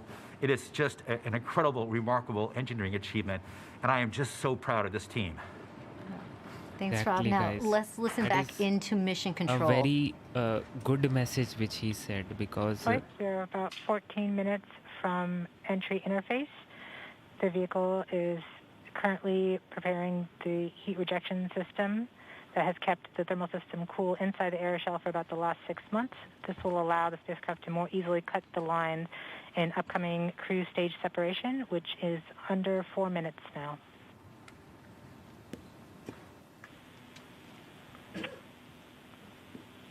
We have now enabled the Rover Pyro bus.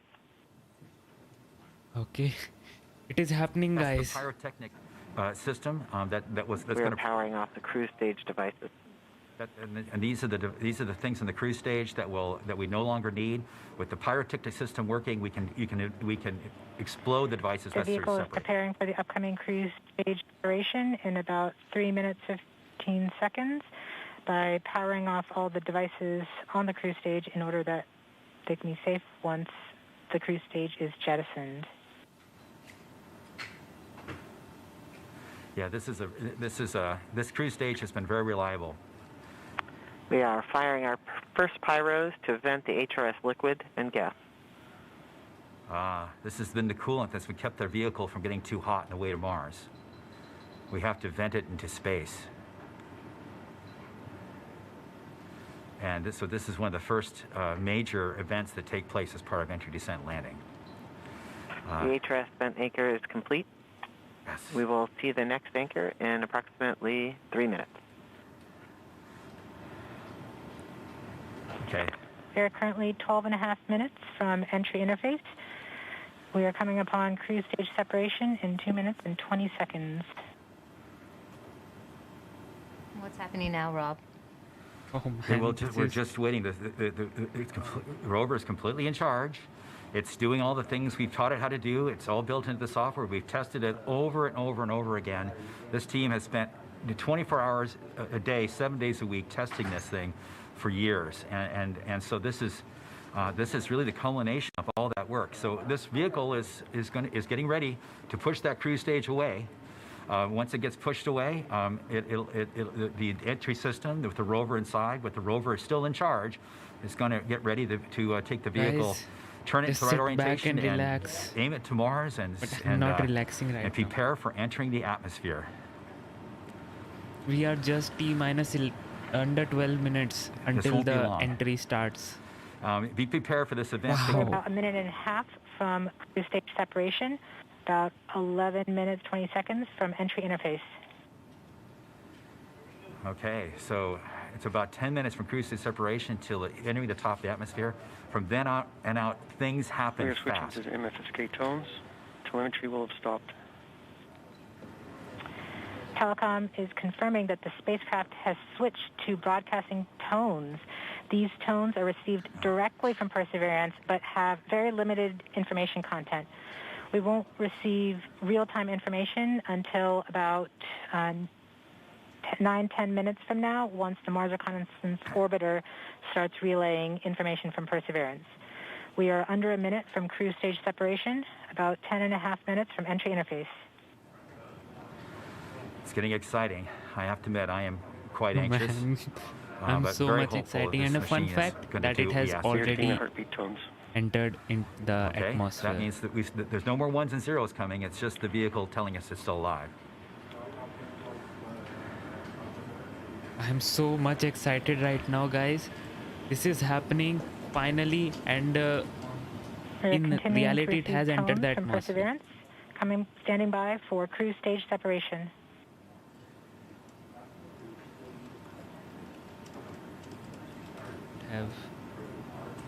Man, and there we go, guys. Cruise stage has separated, still spinning, and now the de-spin mechanism will occur. We have indication that cruise stage separation has been confirmed by the spacecraft. Wow. We're off on a good start.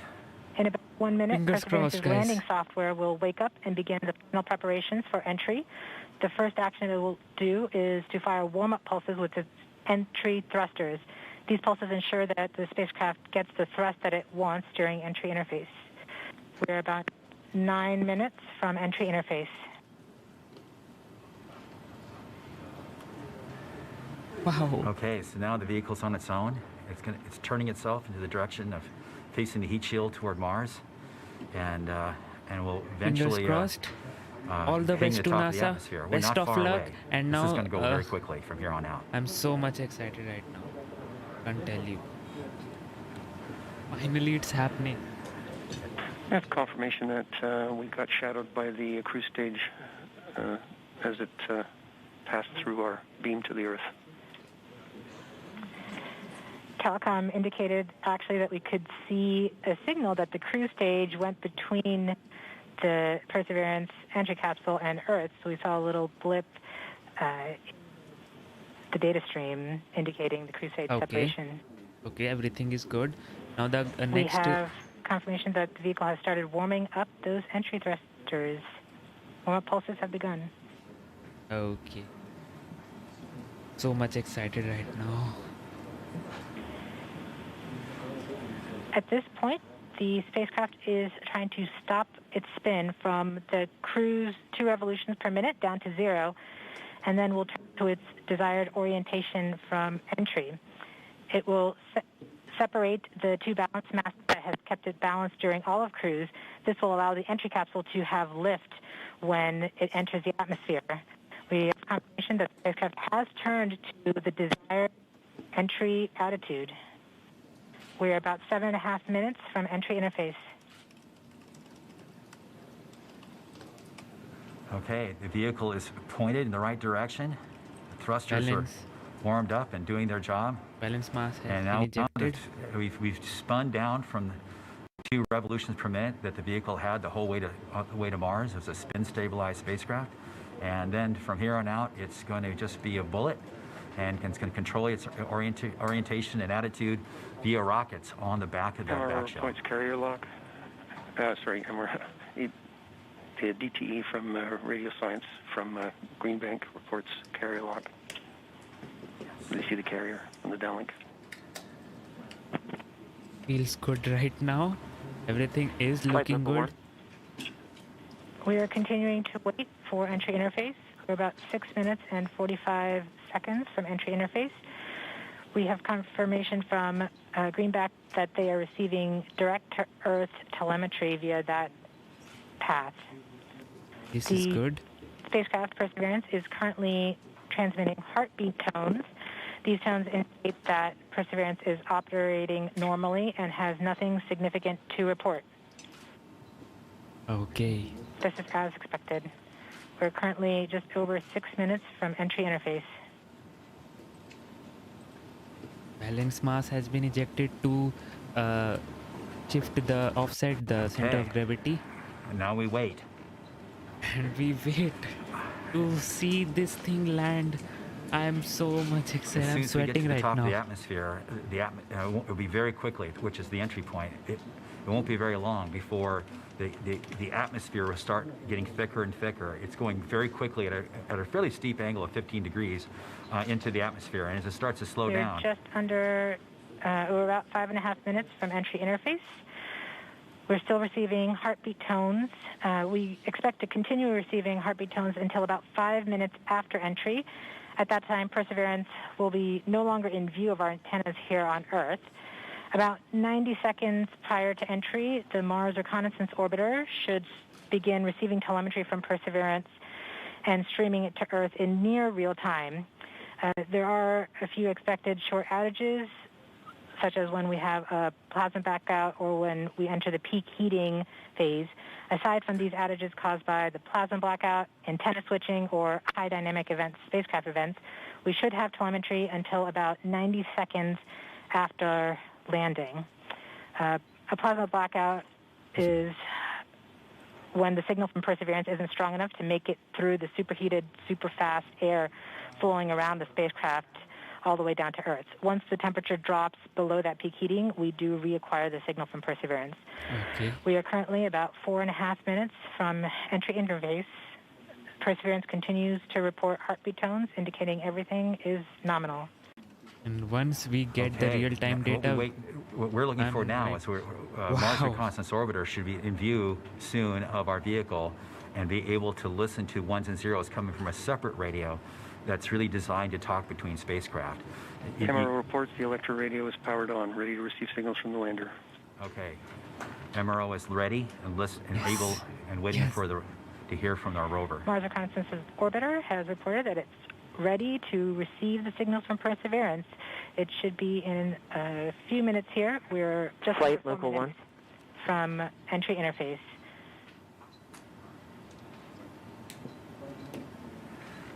We don't need these ones and zeros, as Swati said, but to land safely, but we really need it for our own health and well-being today to keep our nerves under control. But around this time, a second spacecraft, MAVEN, should begin picking up telemetry from Perseverance and will continue to record that telemetry until several minutes post-landing. We won't get that data for several hours after landing as it's being recorded and then will be forwarded to Earth later. We are continuing to receive heartbeat tones, indicating that everything is nominal. We're currently at about 3 minutes until entry interface. Okay. This is happening. Very soon we'll be getting ones and zeros, I hope, from our radio on the rover. The situation is getting tense right now, but be relaxed, guys. Whatever happens, just always remember that science will win. Is nothing more than just an arbitrary place in the sky that we've defined to be above the atmosphere. But from that point on, there's definitely atmosphere, and above it there isn't. We are 2 minutes from entry interface. Perseverance is to transmit heartbeat tones, indicating everything is nominal. So the tones can tell us whether something's bad or not is happening. So far the heartbeat is doing well. So the vehicle thinks it's in good shape to land, which is a great sign. I'm trying to contain myself right now. Wow. We just can't do anything right now. The Percy is on its own. Whatever it has to We're do, just she under has to 2 do it minutes by from entry interface. herself. As it gets closer to Mars, Perseverance is actually being pulled in by gravity and accelerating. By the time Perseverance reaches entry interface point, she should be going just under 5.4 kilometers per second. We're at about 90 seconds from entry interface and standing by for Mars Reconnaissance Orbiter to pick up the telemetry.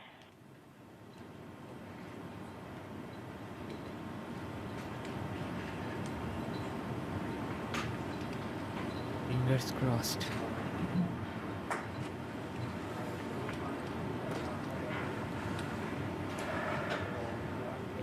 Nothing we can do about it right now. Percy is on her own, and I believe in the scientists and the engineers and whoever has We worked are on it. 1 minute from entry interface. Make it happen.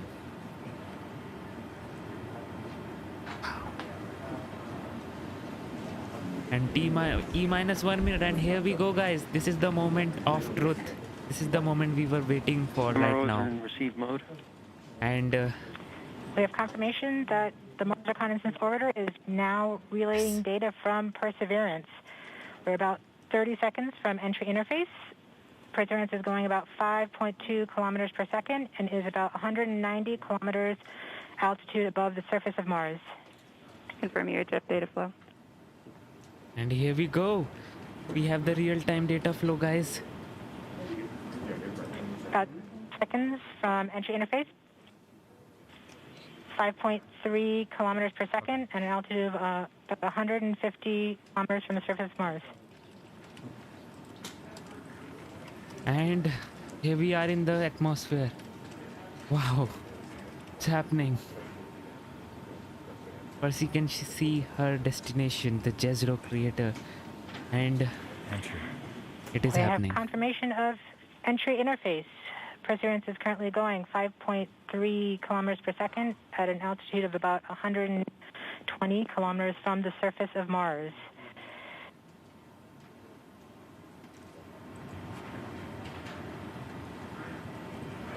Wow. The spacecraft is now waiting until it begins feeling the atmosphere of Mars to slow it down. Once there is enough atmosphere, it will start controlling its path to the landing target.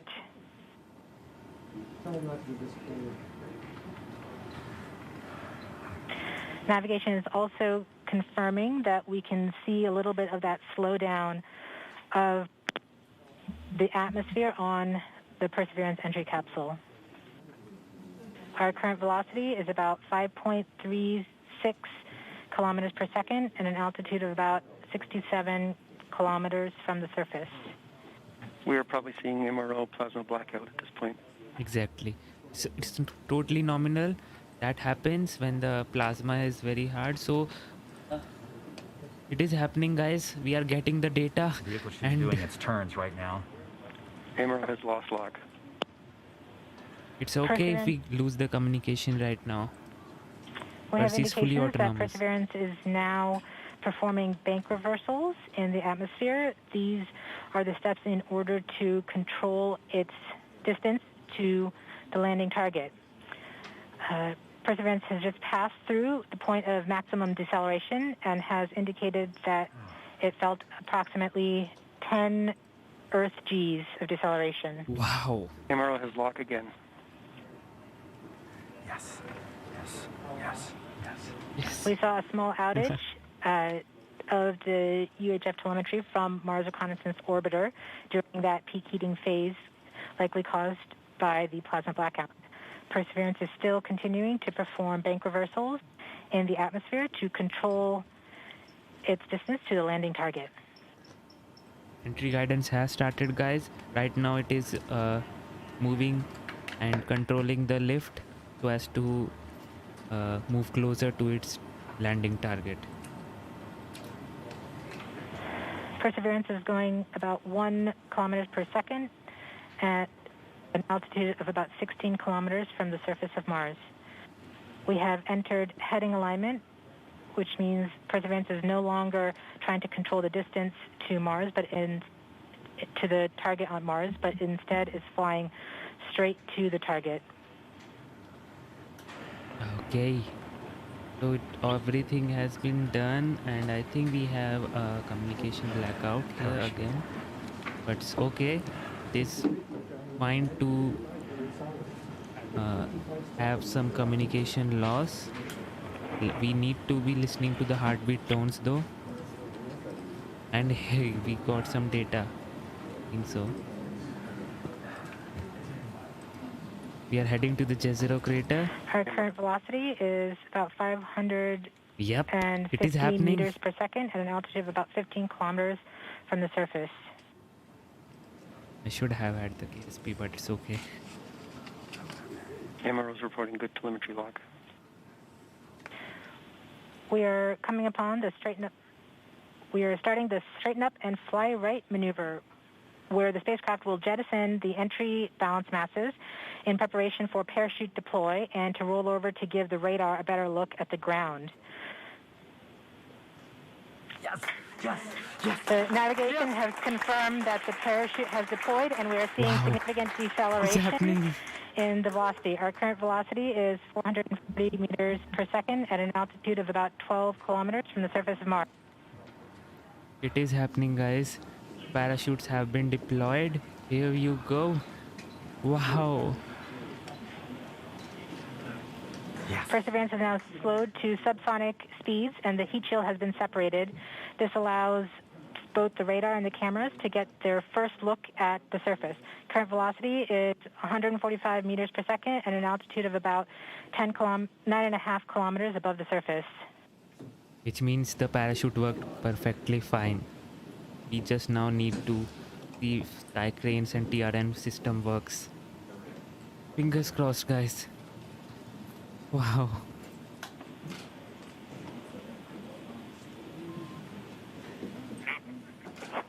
Yes, yes, yes.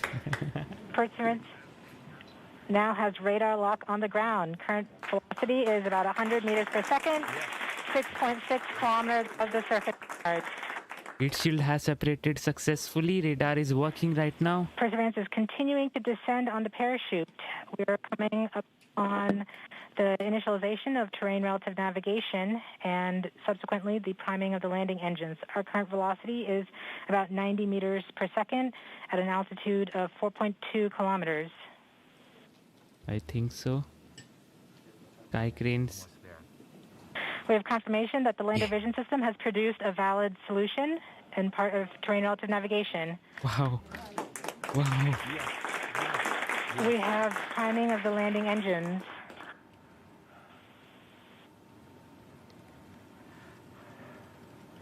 Current velocity is 83 meters per second at about 2.6 And we have the kilometers sky from cranes, the surface guys. of Mars. We have confirmation that the back shell has separated. We are currently performing the divert maneuver. Current velocity is about 75 meters per second at an altitude of about a kilometer off the surface of Mars. TRN Safety Bravo. We have completed our terrain relative navigation. Current speed is about 30 meters per second, altitude of about 300 meters off the surface of Mars. Okay. Now is the moment, guys. Hold it tight. We have started our constant velocity accordion, which means we are conducting the sky crane, about to conduct the sky crane maneuver. We've lost direct-to-earth tones. It's nominal, it's nominal. As expected. Sky crane maneuver has started, about 20 meters off the surface.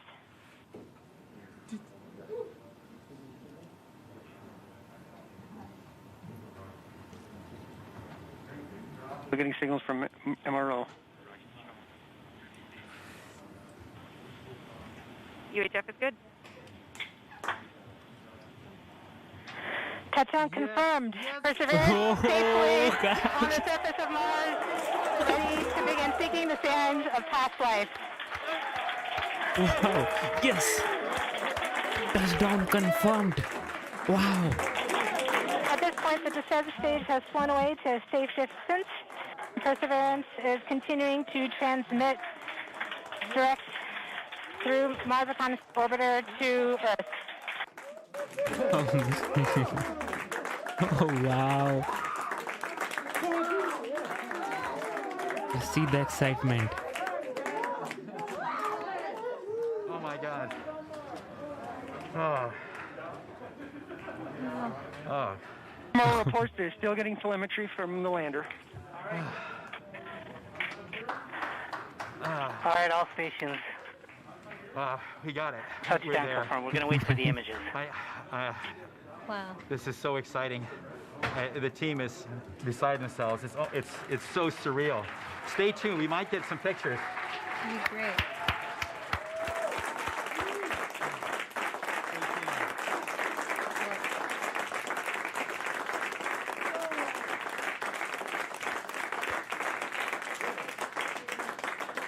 Wow. So much has been riding on this. Yeah, we just heard the news that Perseverance is alive on the surface of Mars. It's not Flight, we have seen the completion of EDL 3000.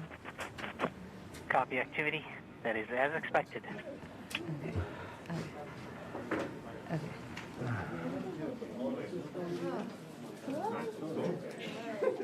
Emerald is still seeing a strong signal from the lander.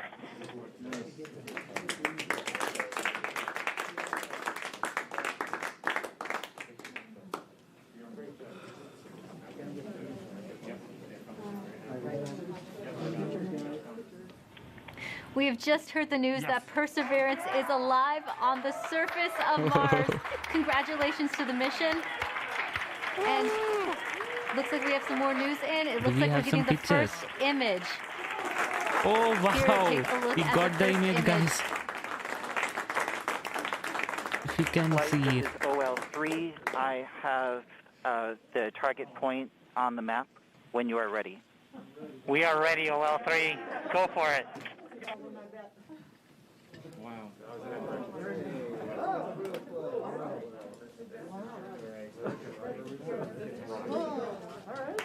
We'll take it. We'll do it. Flight, I'll be moving in, showing you the safe zone that we've landed in. See the first images, guys. Percy is on the Mars. The team has just put the first image from Perseverance on the surface of Mars. Now, it comes from the engineering cameras, known as the hazard camera. This camera is mainly used to help the rover drive safely around Mars, and we will get higher resolution photos later in the day.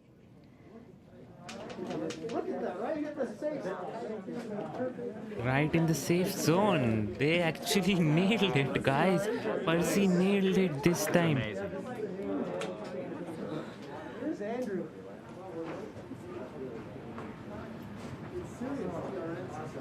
I mean, wow.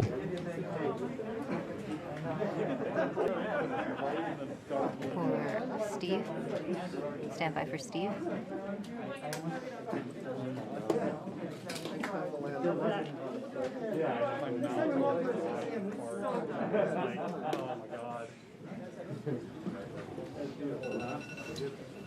You did it. You did it. You did. You led the team.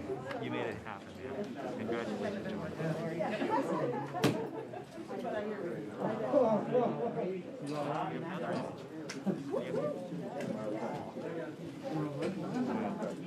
Guys, I just don't have any words right now. I mean, I just can't believe what am I seeing right now. We just got our second image in. Our second image is in. And here we have these we have a camera in the front and rear of the spacecraft. They're near the ground, so these are pretty close. So you can see the wheels there, and they're a little dirty because we've got glass covers over these cameras. But we took these seconds after landing, so there's still dust in the air from our landing event. So this is happening. This happened just seconds ago. Just arrived, and this is really amazing. Man, they did it. We even know where we landed. This is the most amazing thing. The vehicle has told us where it's landed because it figured it out. You know, this is a sign. NASA works. NASA works. And when we put our arms together and our hands together and our brains together, we can succeed. This is what NASA does. This is what we can do as a country. On all of the problems we have, we need to work together to do these kinds of things and make success happen.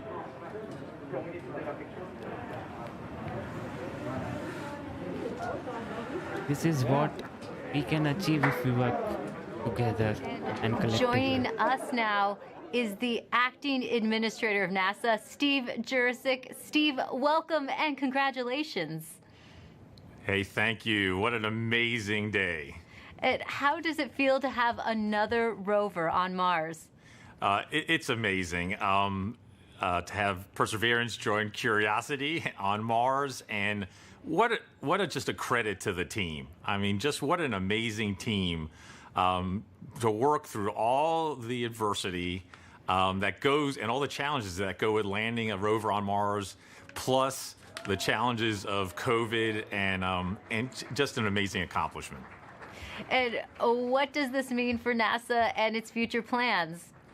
So for robotic exploration, every time we execute a mission with new instruments, we discover new things and things we never thought we would discover. So that always informs our future robotic missions, both landers, rovers, and orbiters. This mission also has technology on it. One of the cool things is the Ingenuity helicopter. It's an experiment on this mission, but if it's successful, we can use it as an science observation platform by putting instruments on it, and also use it as a scout for future rover missions, and then just the entry, descent, and landing capability. It'll allow us to land more larger, more ambitious robots on the surface of Mars, and then for human exploration. We have the Mars Entry, Descent, and Landing Instrumentation, which is going to give us EDL information. We have the Mars Environmental Dynamics Analyzer. It's going to give us size and properties of dust particles, because when we send people, we're going to have to deal with that dust. This is just an incredible mission because of the science and the technology, and then caching samples for a Mars sample return mission. That will be an amazing mission, the first round trip to Mars and back, and bringing those samples cached by Perseverance back to Earth to examine with state-of-the-art equipment in our laboratories here on Earth. We have so much to look forward to. And we also have a student question coming in from Landon. Let's take a look. Hi, my name is Landon Applegate. I'm in 6th grade, and I'm going to Academy for Academic Excellence. And my question is, do you think we could get resources from Mars to help on future missions, or even as like a launching point? Great question, Landon. Actually, we have an experiment called the Mars Oxygen In Situ Resource Utilization Experiment, or MOXIE, and it's going to demonstrate generating oxygen from atmospheric CO2. And that could help generate breathable oxygen, and even if we can liquefy it, oxidizer for propulsion systems. So that's a tech demo on Perseverance. And then we're going to continue to characterize the frozen water on and below the surface of Mars, and eventually try to figure out how to extract that water from the Martian soil, or what we call regolith. And then we can use that for potable water, and also break it down into oxygen and hydrogen for rocket fuel. So absolutely, we're going to try to eventually figure out how to live off the land to support human missions to Mars. Thanks for taking the time to talk to us today, Steve. Thank you. And now that Perseverance has safely touched down on Mars, let's learn more about what's in store for the rover. Joining us now is Surface Mission Manager Jessica Samuels. Jessica, your surface operations team has now taken over. What are they doing now? Yes, hi Raquel. We are so excited here in the Surface Mission Support area. The team will do a handover with the Entry, Descent, and Landing team, and pass any critical information, and then this team behind us will be the team that does the health and safety assessments daily as we progress on this mission. And what do the upcoming weeks look like for your team? So as we enter Mars time now, the commanding team will be working overnight while the rover is asleep so that we can perform the initial checkouts of our key rover functions and our science instruments. And we have to do this all in time for the regularly scheduled communication pass, which happens in the morning. And so we will be working around the clock, making sure that Perseverance is healthy, and we will begin this exciting adventure. And can you tell me, what's it like living on Mars time? It's a little bit like constantly, flying and changing your time zone. The rover, on Earth, the rover wakes up at the same time every day, but on Earth, that's 40 minutes later. So the team is going to be shifting our work schedule by 40 minutes as we come into work over the next few weeks. So it'll be exciting and some late nights, but we're also excited and we can't wait. It's a whole new lifestyle. Yes. We also have a student question for you. This is Sophia's video. Hi, my name is Sofia Lopez, and my question for NASA is, how's Perseverance gonna survive? And here's a drawing that I made from Perseverance thinking about Earth. Thank you. Wow. Well, Sophia, Perseverance survives with a power source that charges its batteries overnight while it sleeps, and it keeps heaters on so that all of our critical electronics can stay warm, as well as our mechanism. But it's really survived by the team that performs the health and safety assessments every day and communicates with the rover and makes sure that she's doing okay. Well, thanks for your time, Jessica, and good luck living on Mars time. Thank you. It should be fun. Let's head back to Marina as she gives us a sneak peek into the future at JPL. Thanks so much, Raquel. It's definitely bustling behind me. It's not quiet like it was just 20 minutes ago. And congrats to the whole team. What an amazing accomplishment. Mike Watkins is the director of NASA's Jet Propulsion Laboratory. He was the mission manager during the Curiosity rover landing on Mars. Welcome, Mike. Oh, thanks. Glad to be here. You can see all my mask markings on. Well, you were just celebrating, and rightly so. Now, you've been around for a number of Mars landings. What makes this one special? Well, two things. I mean, it's the biggest and best rover we've ever sent to Mars, and it can really, do amazing things in terms of, its own scientific exploration of this habitable environment, at Jezero.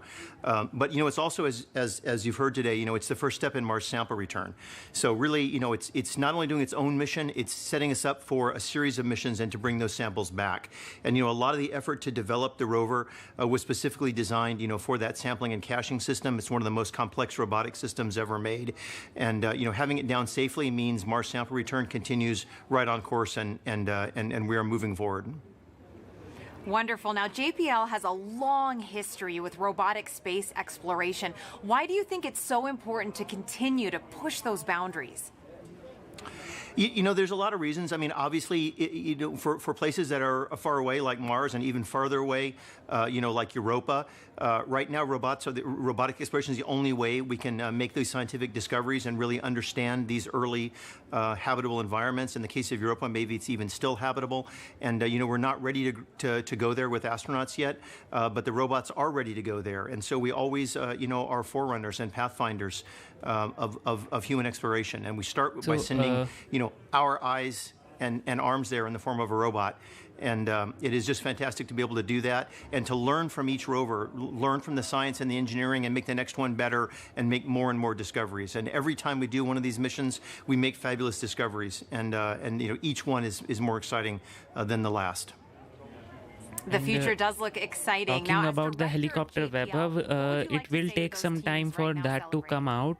Right now, we don't know when it will actually come out. They will have to figure that out, obviously. First of all, right now, the actions will be to start the rover, do the experiments, and see if everything is working, and then deploy the helicopter. It will take some time. In terms of making sure our remote telework, our IT systems were good enough to support folks working from home, all of the folks looking at PPE and our safe distancing and reconfiguring facilities to make them safe for the employees.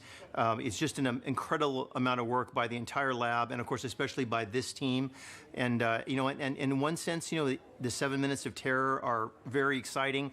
But on the other hand, the mission's just started, right? We built the mission, not to land, but actually to drive and get the samples and do other technology, demonstrations. And so, for much of the team, this part of the mission's over. But for most of the team, the mission's really just starting. And so, I think they're very excited. But everybody, I think, can take a deep breath and a sigh of relief now that we are safely down on the surface. Yes, that collective sigh of relief, and I hear a lot of excitement and celebration behind me as well. So thanks so much for joining me, Mike. It's my pleasure, and thanks to everyone for joining us, too. Congrats again to the Mars 2020 Perseverance team for a successful landing. Back to you, Raquel. Now, there will be a flight test coming up for the Ingenuity Mars helicopter, and if this technology experiment is successful, it would mark the first time we have taken a power-controlled flight on another planet. Sometimes you have to do something just to show that you can do it. When the Wright brothers flew for the first time, they flew an experimental aircraft.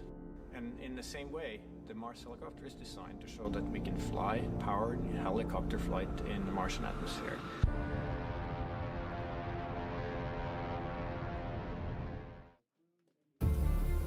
From day one, this was the unwavering dream of our team, to get our helicopter launched to Mars so that we can get that opportunity to do that very first rotorcraft flight test in the actual environment of Mars. It's extremely difficult to fly at Mars because the atmosphere is so thin. Compared to Earth, at Mars it's less than 1%. So the first and foremost challenge is to make a vehicle that's light enough to be lifted. And then the second is to generate lift. The rotor system has just been very fast. 2,000, 2,200, 2,400, 2,600. We're spinning between 2,000 and 3,000 revolutions per minute, and it takes a lot of energy. So it's that balance of a very light system, yet having enough energy that's needed to spin the rotor so fast to lift, and on top of it, having to design in the autonomy. It has to be fully autonomous from the time it takes off to the time it lands. What we do on the ground is we plan the flights, and so we determine from here where we want the helicopter to go. Our experiment window is 30 Martian days. So we have planned up to 5 flights of incremental difficulty. The very first flight, the main thing is we want to get the legs off the ground, and so we will basically go up about 3 meters, and we'll hover there, and then we'll come down again, and that will be the first, really major milestone. Most of our flights will be at the 3 to 5 meter height. We will be going horizontally again at a few meters per second, probably go out, 50, 70 meters and come back. In successive flights, we'll probably push that further, try to go further. So our priority will be to get back engineering telemetry and not so much images, but I'm sure we'll return a few, because they'll always look cool. At this point, we've tested all we can on Earth. We have mathematical models that shows how it will fly at Mars, and we've tested it in the simulated environment that we can create on Earth. It really is time now to do the real flight test at Mars.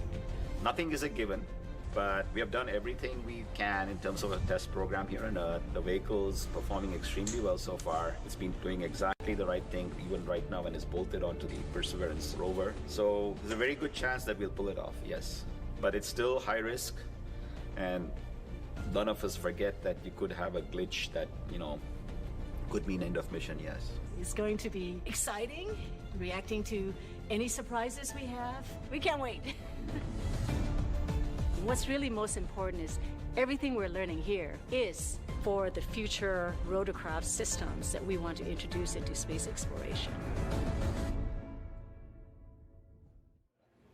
Mimi Ong is the project manager for Ingenuity. She joins us now as they await a chance to check out their helicopter in the coming days. Welcome, Mimi. Thank you, Marina. Oh my goodness, we've been talking about this for months, Mimi. Did you ever think you'd be here at this point? I mean, what's going on in your head right now? This is super exciting. We have been working on Mars helicopter for over 6 years, testing and carefully designing it for operation at Mars. So what's going through my mind? Ingenuity Mars helicopter is finally at the destination that it is designed for. Now that Ingenuity is on Mars, what is the timeline you hope to accomplish as you move forward?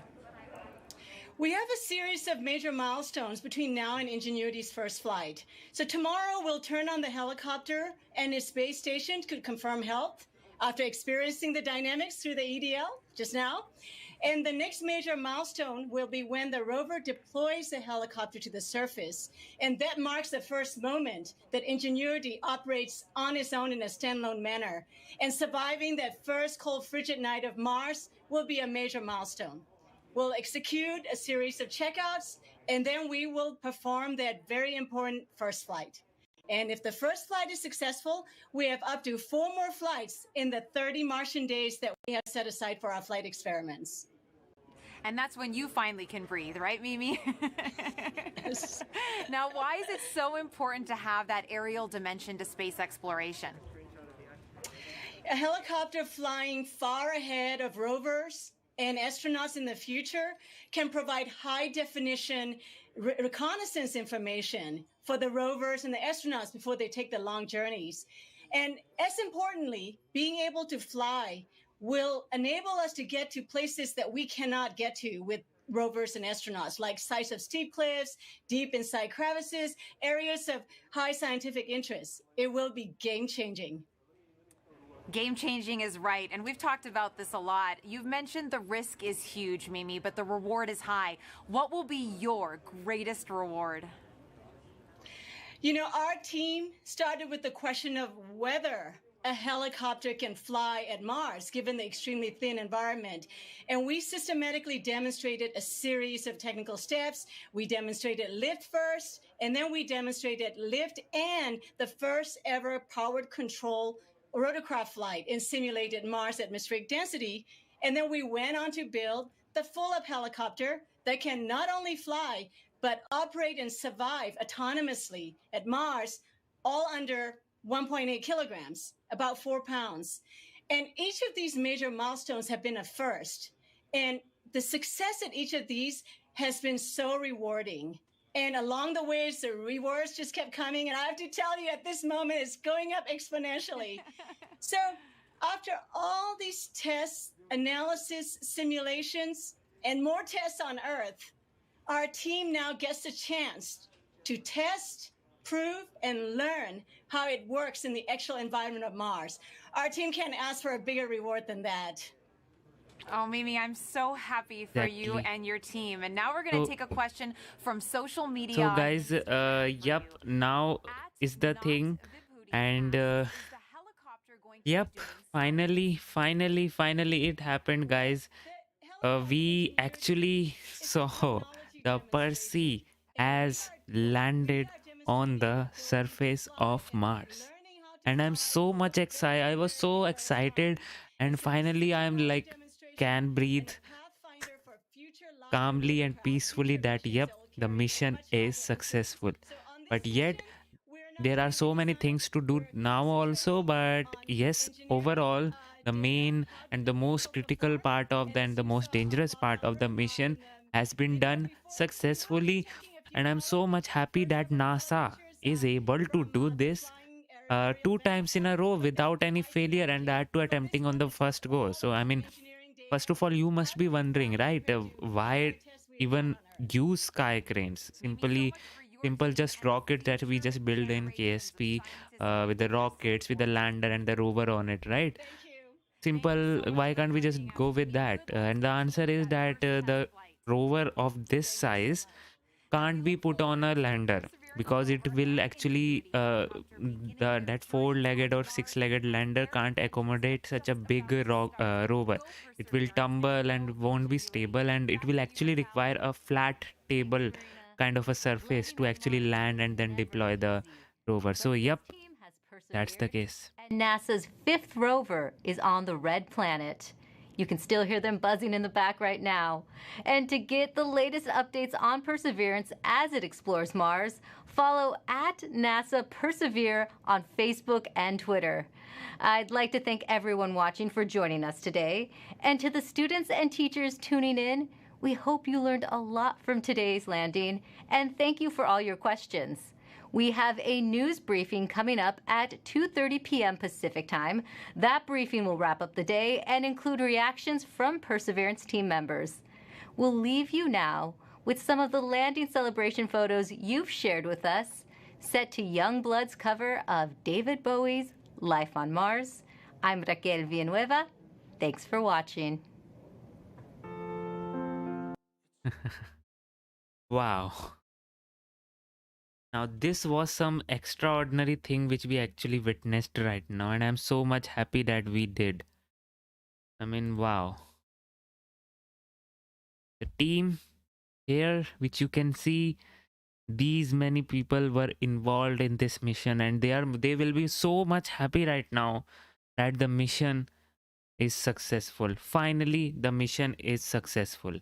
I mean, wow, this actually happened. And yep, now is the time for the Percy to come alive, do some science, roam around, and then collect the samples, store it in, and drop its Ingenuity helicopter, which it was carrying in the belly, right? It actually, wow, if we just imagine this thing, right? It takes almost like 9 months for the spacecraft to arrive on Mars, right? And the Ingenuity was there in the belly of the Percy for 9 months. So we can definitely say that Ingenuity is like a child for Percy, and the Percy is his mother. I mean, I'm like this concept of aircraft flying on the other planet is actually very revolutionary if you think of it. I mean, just imagine that whatever we saw today, right, with the sky cranes and everything, and if we are actually able to fly Ingenuity on Mars and do it very successfully, then that day is not far away when NASA will actually make a helicopter only to go to the Mars and not the rover, and do some science. So right now it was like just sending the rovers to the Mars. Next up are the aircrafts. Aircrafts could be the next thing which NASA's could be sending on to the Mars. And for the aircraft, since you know it already has its own propellers and everything, maybe like take this example of helicopter only. So maybe you just don't require a sky crane and a rocket to slow itself down. I mean, you can just go on with the parachute and then cut off the parachute and then start off the propellers of the helicopter, or what, drop off the shield, because that would be first. The second thing which will be done in that case, and yeah, you will be better off flying on the Mars when you are just you just came in, and then flying on the Mars. That is a very big thing. I mean, wow, right? I'm so much happy right now, so much excited that I just can't contain myself right now. Whatever I have witnessed, it's truly revolutionary, and it happened. This is the thing, guys. This is what we can accomplish if we work together and do. And guys, the picture is not over yet. Okay, China with this Tianwen-1 mission has its lander and rover right now fully intact and ready to land on Mars in May or June. So, picture is not over. The fleet has arrived on Mars, but one, you can say, one craft has not arrived its destination. So, we will be waiting on for that. And I mean, China has been going on with some crazy stuff right now, and this is also the crazy one here, because they are literally planning for sample return mission by 2030, like NASA. So oh man, and finally, congratulations NASA, congratulations US, you actually did it. And Percy is there on the Mars, will be conducting the science, drilling the samples, collecting it, and then dropping it. And hopefully the next mission now will be the team which actually worked on the Percy to make this mission possible. Now the time is to make those samples come back to the Earth, and that's what we are waiting for right now. And hopefully by 2031 you can expect that to happen. And in an interview, actually one said that, I don't remember who said that, but he was a person of high rank, you can say. He said that we can actually expect a mission to Mars by 20 you can say late 30s. This is all coming in together, guys. And that mission to Mars, I mean, that human mission to Mars by late 30s, this is coming in. And by that time, I'm pretty sure SpaceX Starship would have already been developed, fully flowing in, and maybe you can say deploying cargo to the Mars before humans can arrive. The Starship could be the one thing which is doing that. So wow. Yes, Deep, you are very much right. They are already planning to launch the first module of the space station, and that could happen in April only. China is planning to build its own space station, which is really cool. China is actually pushing its limit in space, and yep, and this will seriously help humankind only. I mean, the progress in space is not done or achieved by a specific country or specific agency. It's not, that does not work like that. If you have done something like that, um, you have done for humanity. Space is for everyone. It does not have any boundaries or so. So yep, that is the thing. You can fly, Jyotsi's case, you can fly in thin air if you have a 10 off lift. Yep. See, the thing is why it was even able to accomplish that lift with. See, did you just see that helicopter size? I mean, that cube, that's literally a cube of around 1.8 kilograms. That's the whole size of the helicopter, right? And that includes the weight of the rover, sorry, the rotors and all the mechanism to rotate it. I mean, the actual helicopter part which the cube has would be very less, and it required such a big propeller, and that to two propeller to actually do some thing and generate some lift. That is very difficult to do, because it's just 1% atmosphere. The only thing which we are lucky with, the you can say fortunately, that the Mars gravity is like almost like 1/3 of Earth's gravity. So that helps, that actually helps. We don't need that much of lift to generate, and it can actually lift off from the surface. So yeah, that is the case. To the moon, not Mars, in 2025. Yep, lab rat, we are going into for the moon right now to prepare in for the Mars. So guys, you are living in this era in which actually the colonization of space is possible. If you are like in 20s or 30s right now, I'm pretty sure in your lifetime you will actually see some people to actually go to Mars and even colonize it, because still 40 years to go, and by 40 years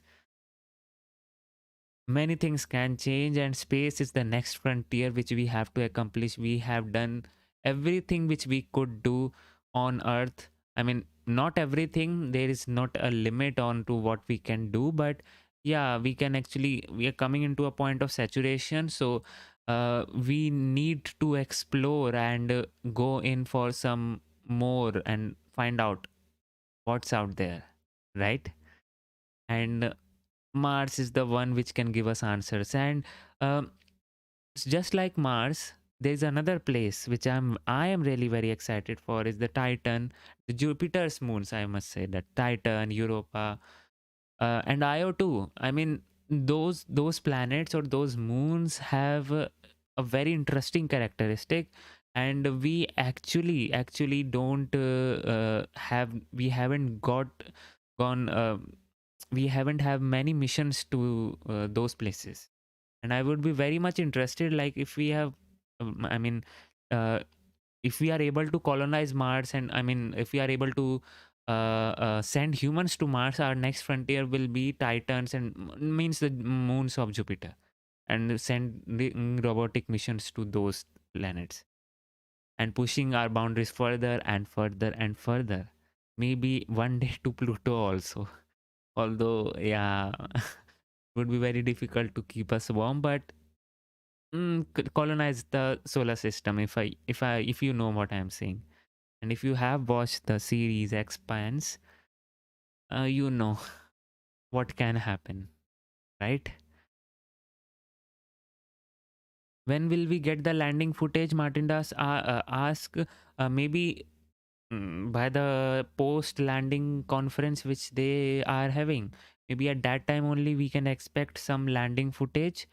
Don't know for sure, but since they were able to actually get the image of the Mars in such a short duration, I mean, yep, they actually have a very good relay network and satellite network there to transmit such such quality images with you can say just 1 minute or 2 minute duration. I mean, the transfer data, I mean, the download speed of something which is on the Mars is around comes like bits per second. And if the speed is kind of like that, we wouldn't have got the images. But since we got not only one, we got 3 images, we can very well expect something to come out in post landing conference. That's for sure. Sanjay Agarwal, so 40 years a lot if we can see the speed of advancement in technology. Yes, you are right. I mean, in 40 years, what this thing can, I mean, we in the last 40 years, the best which actually happened to us was the miniaturization of the computer chips. That was the best. I personally think that was the best thing which we actually accomplished. And now we are going in for the quantum, and all those things are there. But the next frontier is the space. And yeah, and I'm also like I've heard, and the people are really working on it, that we can by literally increase our expectancy also on Earth right now, because nanobots are incoming. The nanobots, I mean, yeah, it's pretty off topic from Mars, but it just struck me right now, and I thought I should talk about it. So the nanobots are in the place. Research is going on, and nanobots are what that suggests the sci-fi thingy, which means that there will be nanometer sized robots which could be injected in our bodies, and those will actually go all over our body and fix anything or kill any cancer cell or anything which we can't do by you know surgery or something like that. So nanobots are there which can actually solve, and it could be like, I mean, the future is like this right now. What I can imagine, I mean, we will be having an app on the phone, nanobots will be monitoring our health, and they will be like, literally we will be getting a notification on our phone that something has gone in our body, some bacteria or something has gone in our body. Nanobots have noticed that, and now they are working in to remove it. Literally we can have that. I mean, and Neuralink is kind of something doing like that only. Wow, what time are we living in? Humans are going back to the moon, preparing for the Mars, and then beyond. Wow. I'm excited. So John asked, what is the difference in the speed of sound between Earth and Mars? That's a good question. Actually, the speed of the sound actually depends on the pressure, if I'm not wrong. There is one, I don't remember that formula, which actually accounts in for the speed of sound. If I remember correctly, the pressure plays a role in, I mean, how fast the sound will go. So since the pressure is low in there, and it is like directly proportional to the root of the pressure, if I'm not wrong. So yep, you can say that I have to do some maths, putting in the formula, or you can say that you can just Google it out. It would be less than from on the Earth. That is for sure. It would be less than on from the Earth. So yeah. And Deep says, I'm excited for the microphone recording during landing. I am really looking forward to it. I mean, synchronized version of the landing footage from the TRN as well as the microphone will make my this year at least. I mean, I have actually heard the sound of Titan. If you haven't heard, I can just play it for you. There is one spacecraft which was sent to Titan, and it literally recorded the sound of Titan. Right? Uh, Let me see if I can play it for you. And was like pretty cool to see that this thing is actually there, and it actually recorded the descent on the Titan. Just a sec. Let me just have that for you. Uh,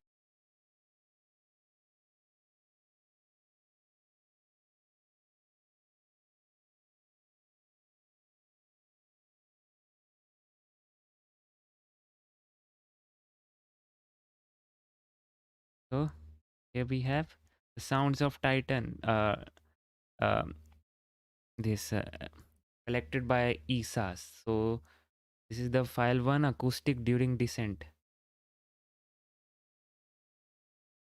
This is how Titan sounds like.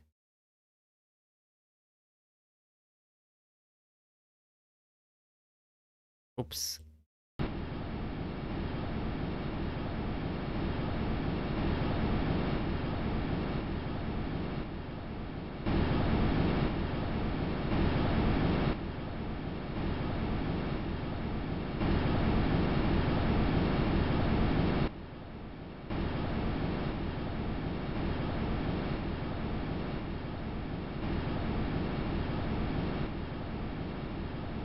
I can just go on and listen to it all at all time.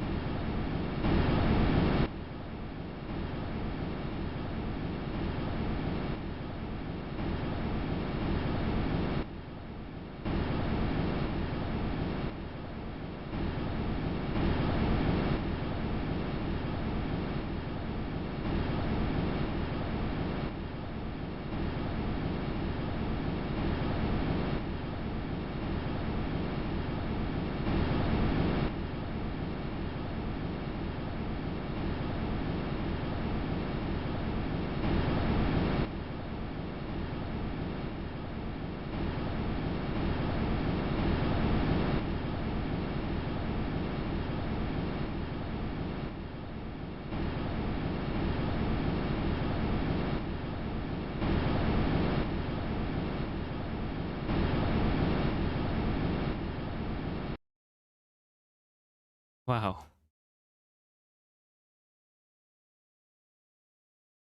Okay. So I mean, yeah, that was pretty much about it. So you just saw just heard the sound of Titan. It was a sound from another planet. That was the thing. And it was similar thing which we actually can hear from Mars also. And the audio and the video synchronize is what I'm looking in forward to right now. So much excited for it. And uh, Deep said they are about same square root of gamma. Oh, yep.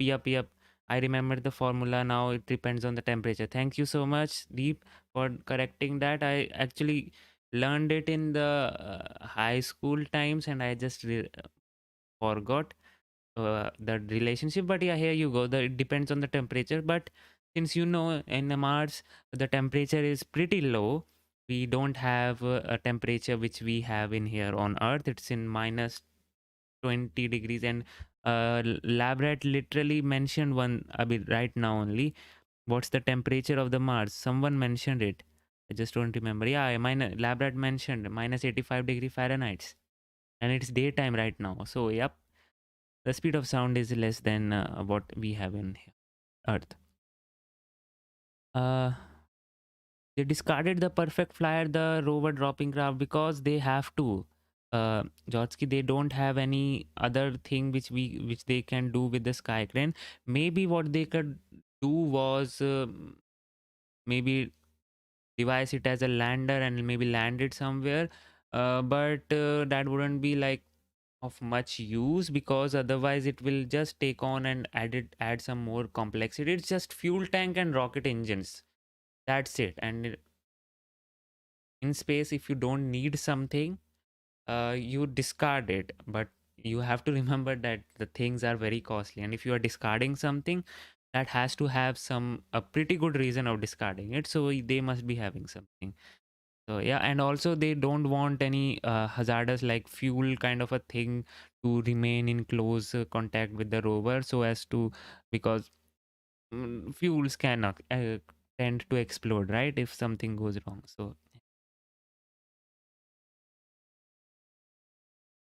Ingenuity flight and the other missions, when are those scheduled to? Do you have any idea? Pratyay Ganguly asks. We right now don't have the idea as in when the Ingenuity will be done, but since they told us that in just 2 days, means there will be 2 days of checking of the full rover, and for the Ingenuity also the checking will be done.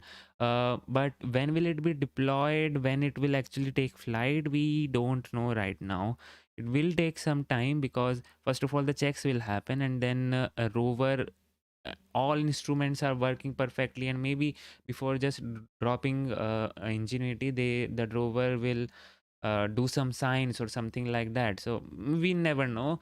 They have to plan it now. The NASA team has got their buddy on the Mars, and now what NASA can do is just plan the flight or plan the courses of action which the rover has to do, and then send it back to Percy, and she will obey the rules and obey the actions and the code and do the things which are intended to be done.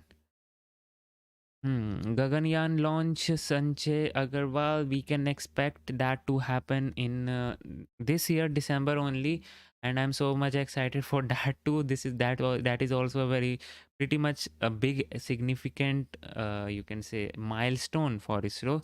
Looking forward to it. That carrier drone could make its own hybrid fuel from the CO2. That carrier drone does not have the hydrogen and oxygen as its fuel. It must be having the hypergolic fuels, because obviously hydrogen and oxygen require some maintenance temperature, and those temperatures are cryogenics, right? And you can't have those temperatures maintained throughout the flight for 9 months. So you need some fuel which does not require so much of maintenance in terms of fuel. So yeah, hypergolic fuels uh, fall in that correct category, in which you don't require so much of the maintenance, and they can actually remain in that state for a much longer time, so without corroding any stuff around. So yeah, that is the best solution right now people do. Yeah, thank you so much, John, for keeping in. Thank you so much. I really appreciate your appreciation. Calculation of speed of sound in Mars is minus 73, and on Earth is 220. Okay, so on Mars it's the speed of sound is greater than what we have on Earth. Oh, uh, is it greater or less than? Is it directly proportional or indirectly? If it is indirectly, then okay, it is, yeah, it should be greater than. Brilliant stream as ever, Rocket Gun. Thank you, Louis Smith, for that appreciation. Appreciate that coming in for you, and you also guys coming in for me and listening into my chatter. Really appreciate that. Yes, Pratyek Ganguly, you can go, and I'll also have to go to sleep now. We have waited 9 months now. They don't want us to anything. Exactly, lab rat. That's the thing. You have a second rover in the carrier. You have a second rover, not a rover, but a helicopter. 330 on Earth. 330 on Earth. Yeah, it's 330 meters per second. I don't know. Okay, let whatsoever. I'll do the math and tell you next time. Okay. Okay, but now the next event which is coming up after this Mars rover. First of all, we must be getting some images from the rover, and don't worry, you just keep subscribe to this channel, and if you want to support me in what I do, you can just support me on the Patreon. Link is down in the description. Become a Patreon, or you can just do super chats for one-time funding. That's all works. That keeps the channel alive. That keeps in what I can do. I mean, these kind of streams, and yeah. So the next event or launch which is coming up is right now is the Northrop Grumman launch of Cygnus spacecraft to ISS in just 1 days and 19 hours from now. So most probably I'll be streaming that, and yeah, the thing is the Falcon 9 actually took off all the cuts of landing, right? For this year at least. I mean, the Falcon 9, the Starlink booster, which it didn't land, it took off all the curves associated with landing for this year at least with it. So it was certain that Percy would have landed, and that curse, uh, you can say craving, would have been met with the booster landing. So yeah.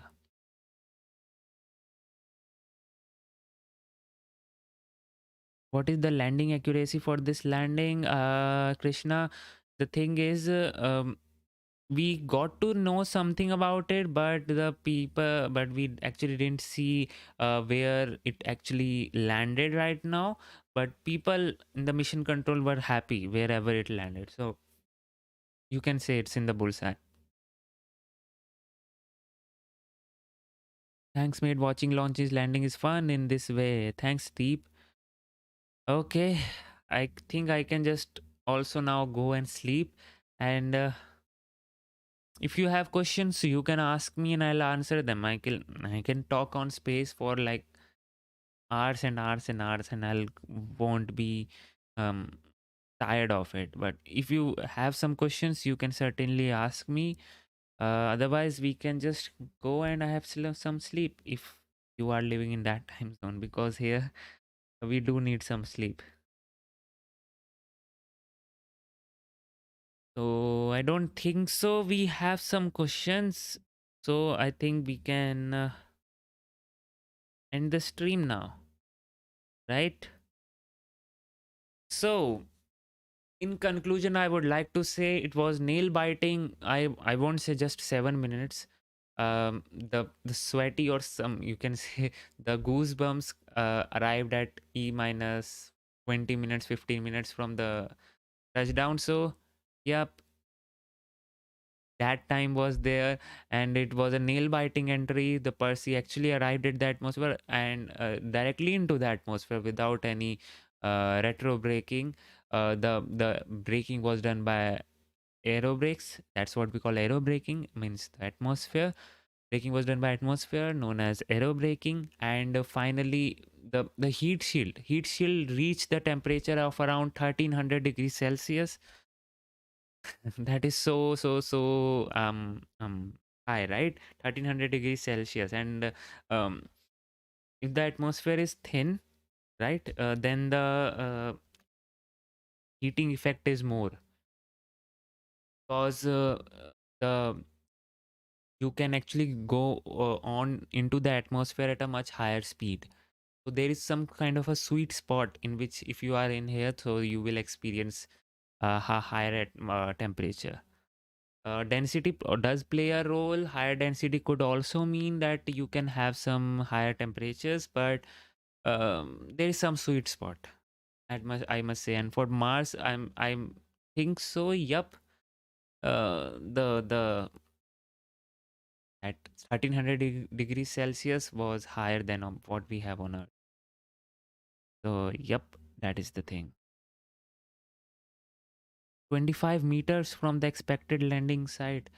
I didn't see it, but if it is true, then right in the bullseye, 25 meter is nothing, literally nothing. If they can like they had this area, or you can say the ellipse of around 4 miles by 5 miles kind of a thing, and if they actually nailed it to just 25 meters, so it actually tells us the effectiveness of TRN, the terrain relative navigations. And this you can say technology will also be used in Artemis landing, and it was actually tested in one of the Blue Origin's New Shepard rocket, this TRN, if you remember that launch. It was tested in that, and now it will be used in HLS system, or you can say the next Artemis mission to moon. Samples will return in 2030, right, Angel? Yep, it will return in 2030. It was yeah, right now, I mean, it was intended to return by 2030, but now 2031 is looking like a likely date. Let's see how this all goes about, but yeah, 2030 2031 is the thing. Mics to persistent. Yes, they have, Krishna. Don't worry. You will actually have some landing footage with the mic, the sound of the Mars. 35 meter. Okay, so 25, 35, nothing matters. They actually 35, 25 is nothing. It literally nothing. Rover, you just heard that lady, right? The Percy has this capability of traversing 200 meters in a day. So 25, 30 is nothing for her. It can just, if they were literally aiming for that 0 meter mark, then also Percy can traverse to that mark. So yeah, that's the thing. So I think it's enough for the day. Congratulations, NASA, you did it. And Percy is finally on the Mars. I am so happy for NASA. I'm so happy for humanity. We will be getting, hopefully we will be getting some clues of our neighboring planet, and some biosignatures if we are lucky enough. So future is exciting enough, and if we get some biosignatures, just imagine, guys, we will actually answer that unresolved mystery till we had till now.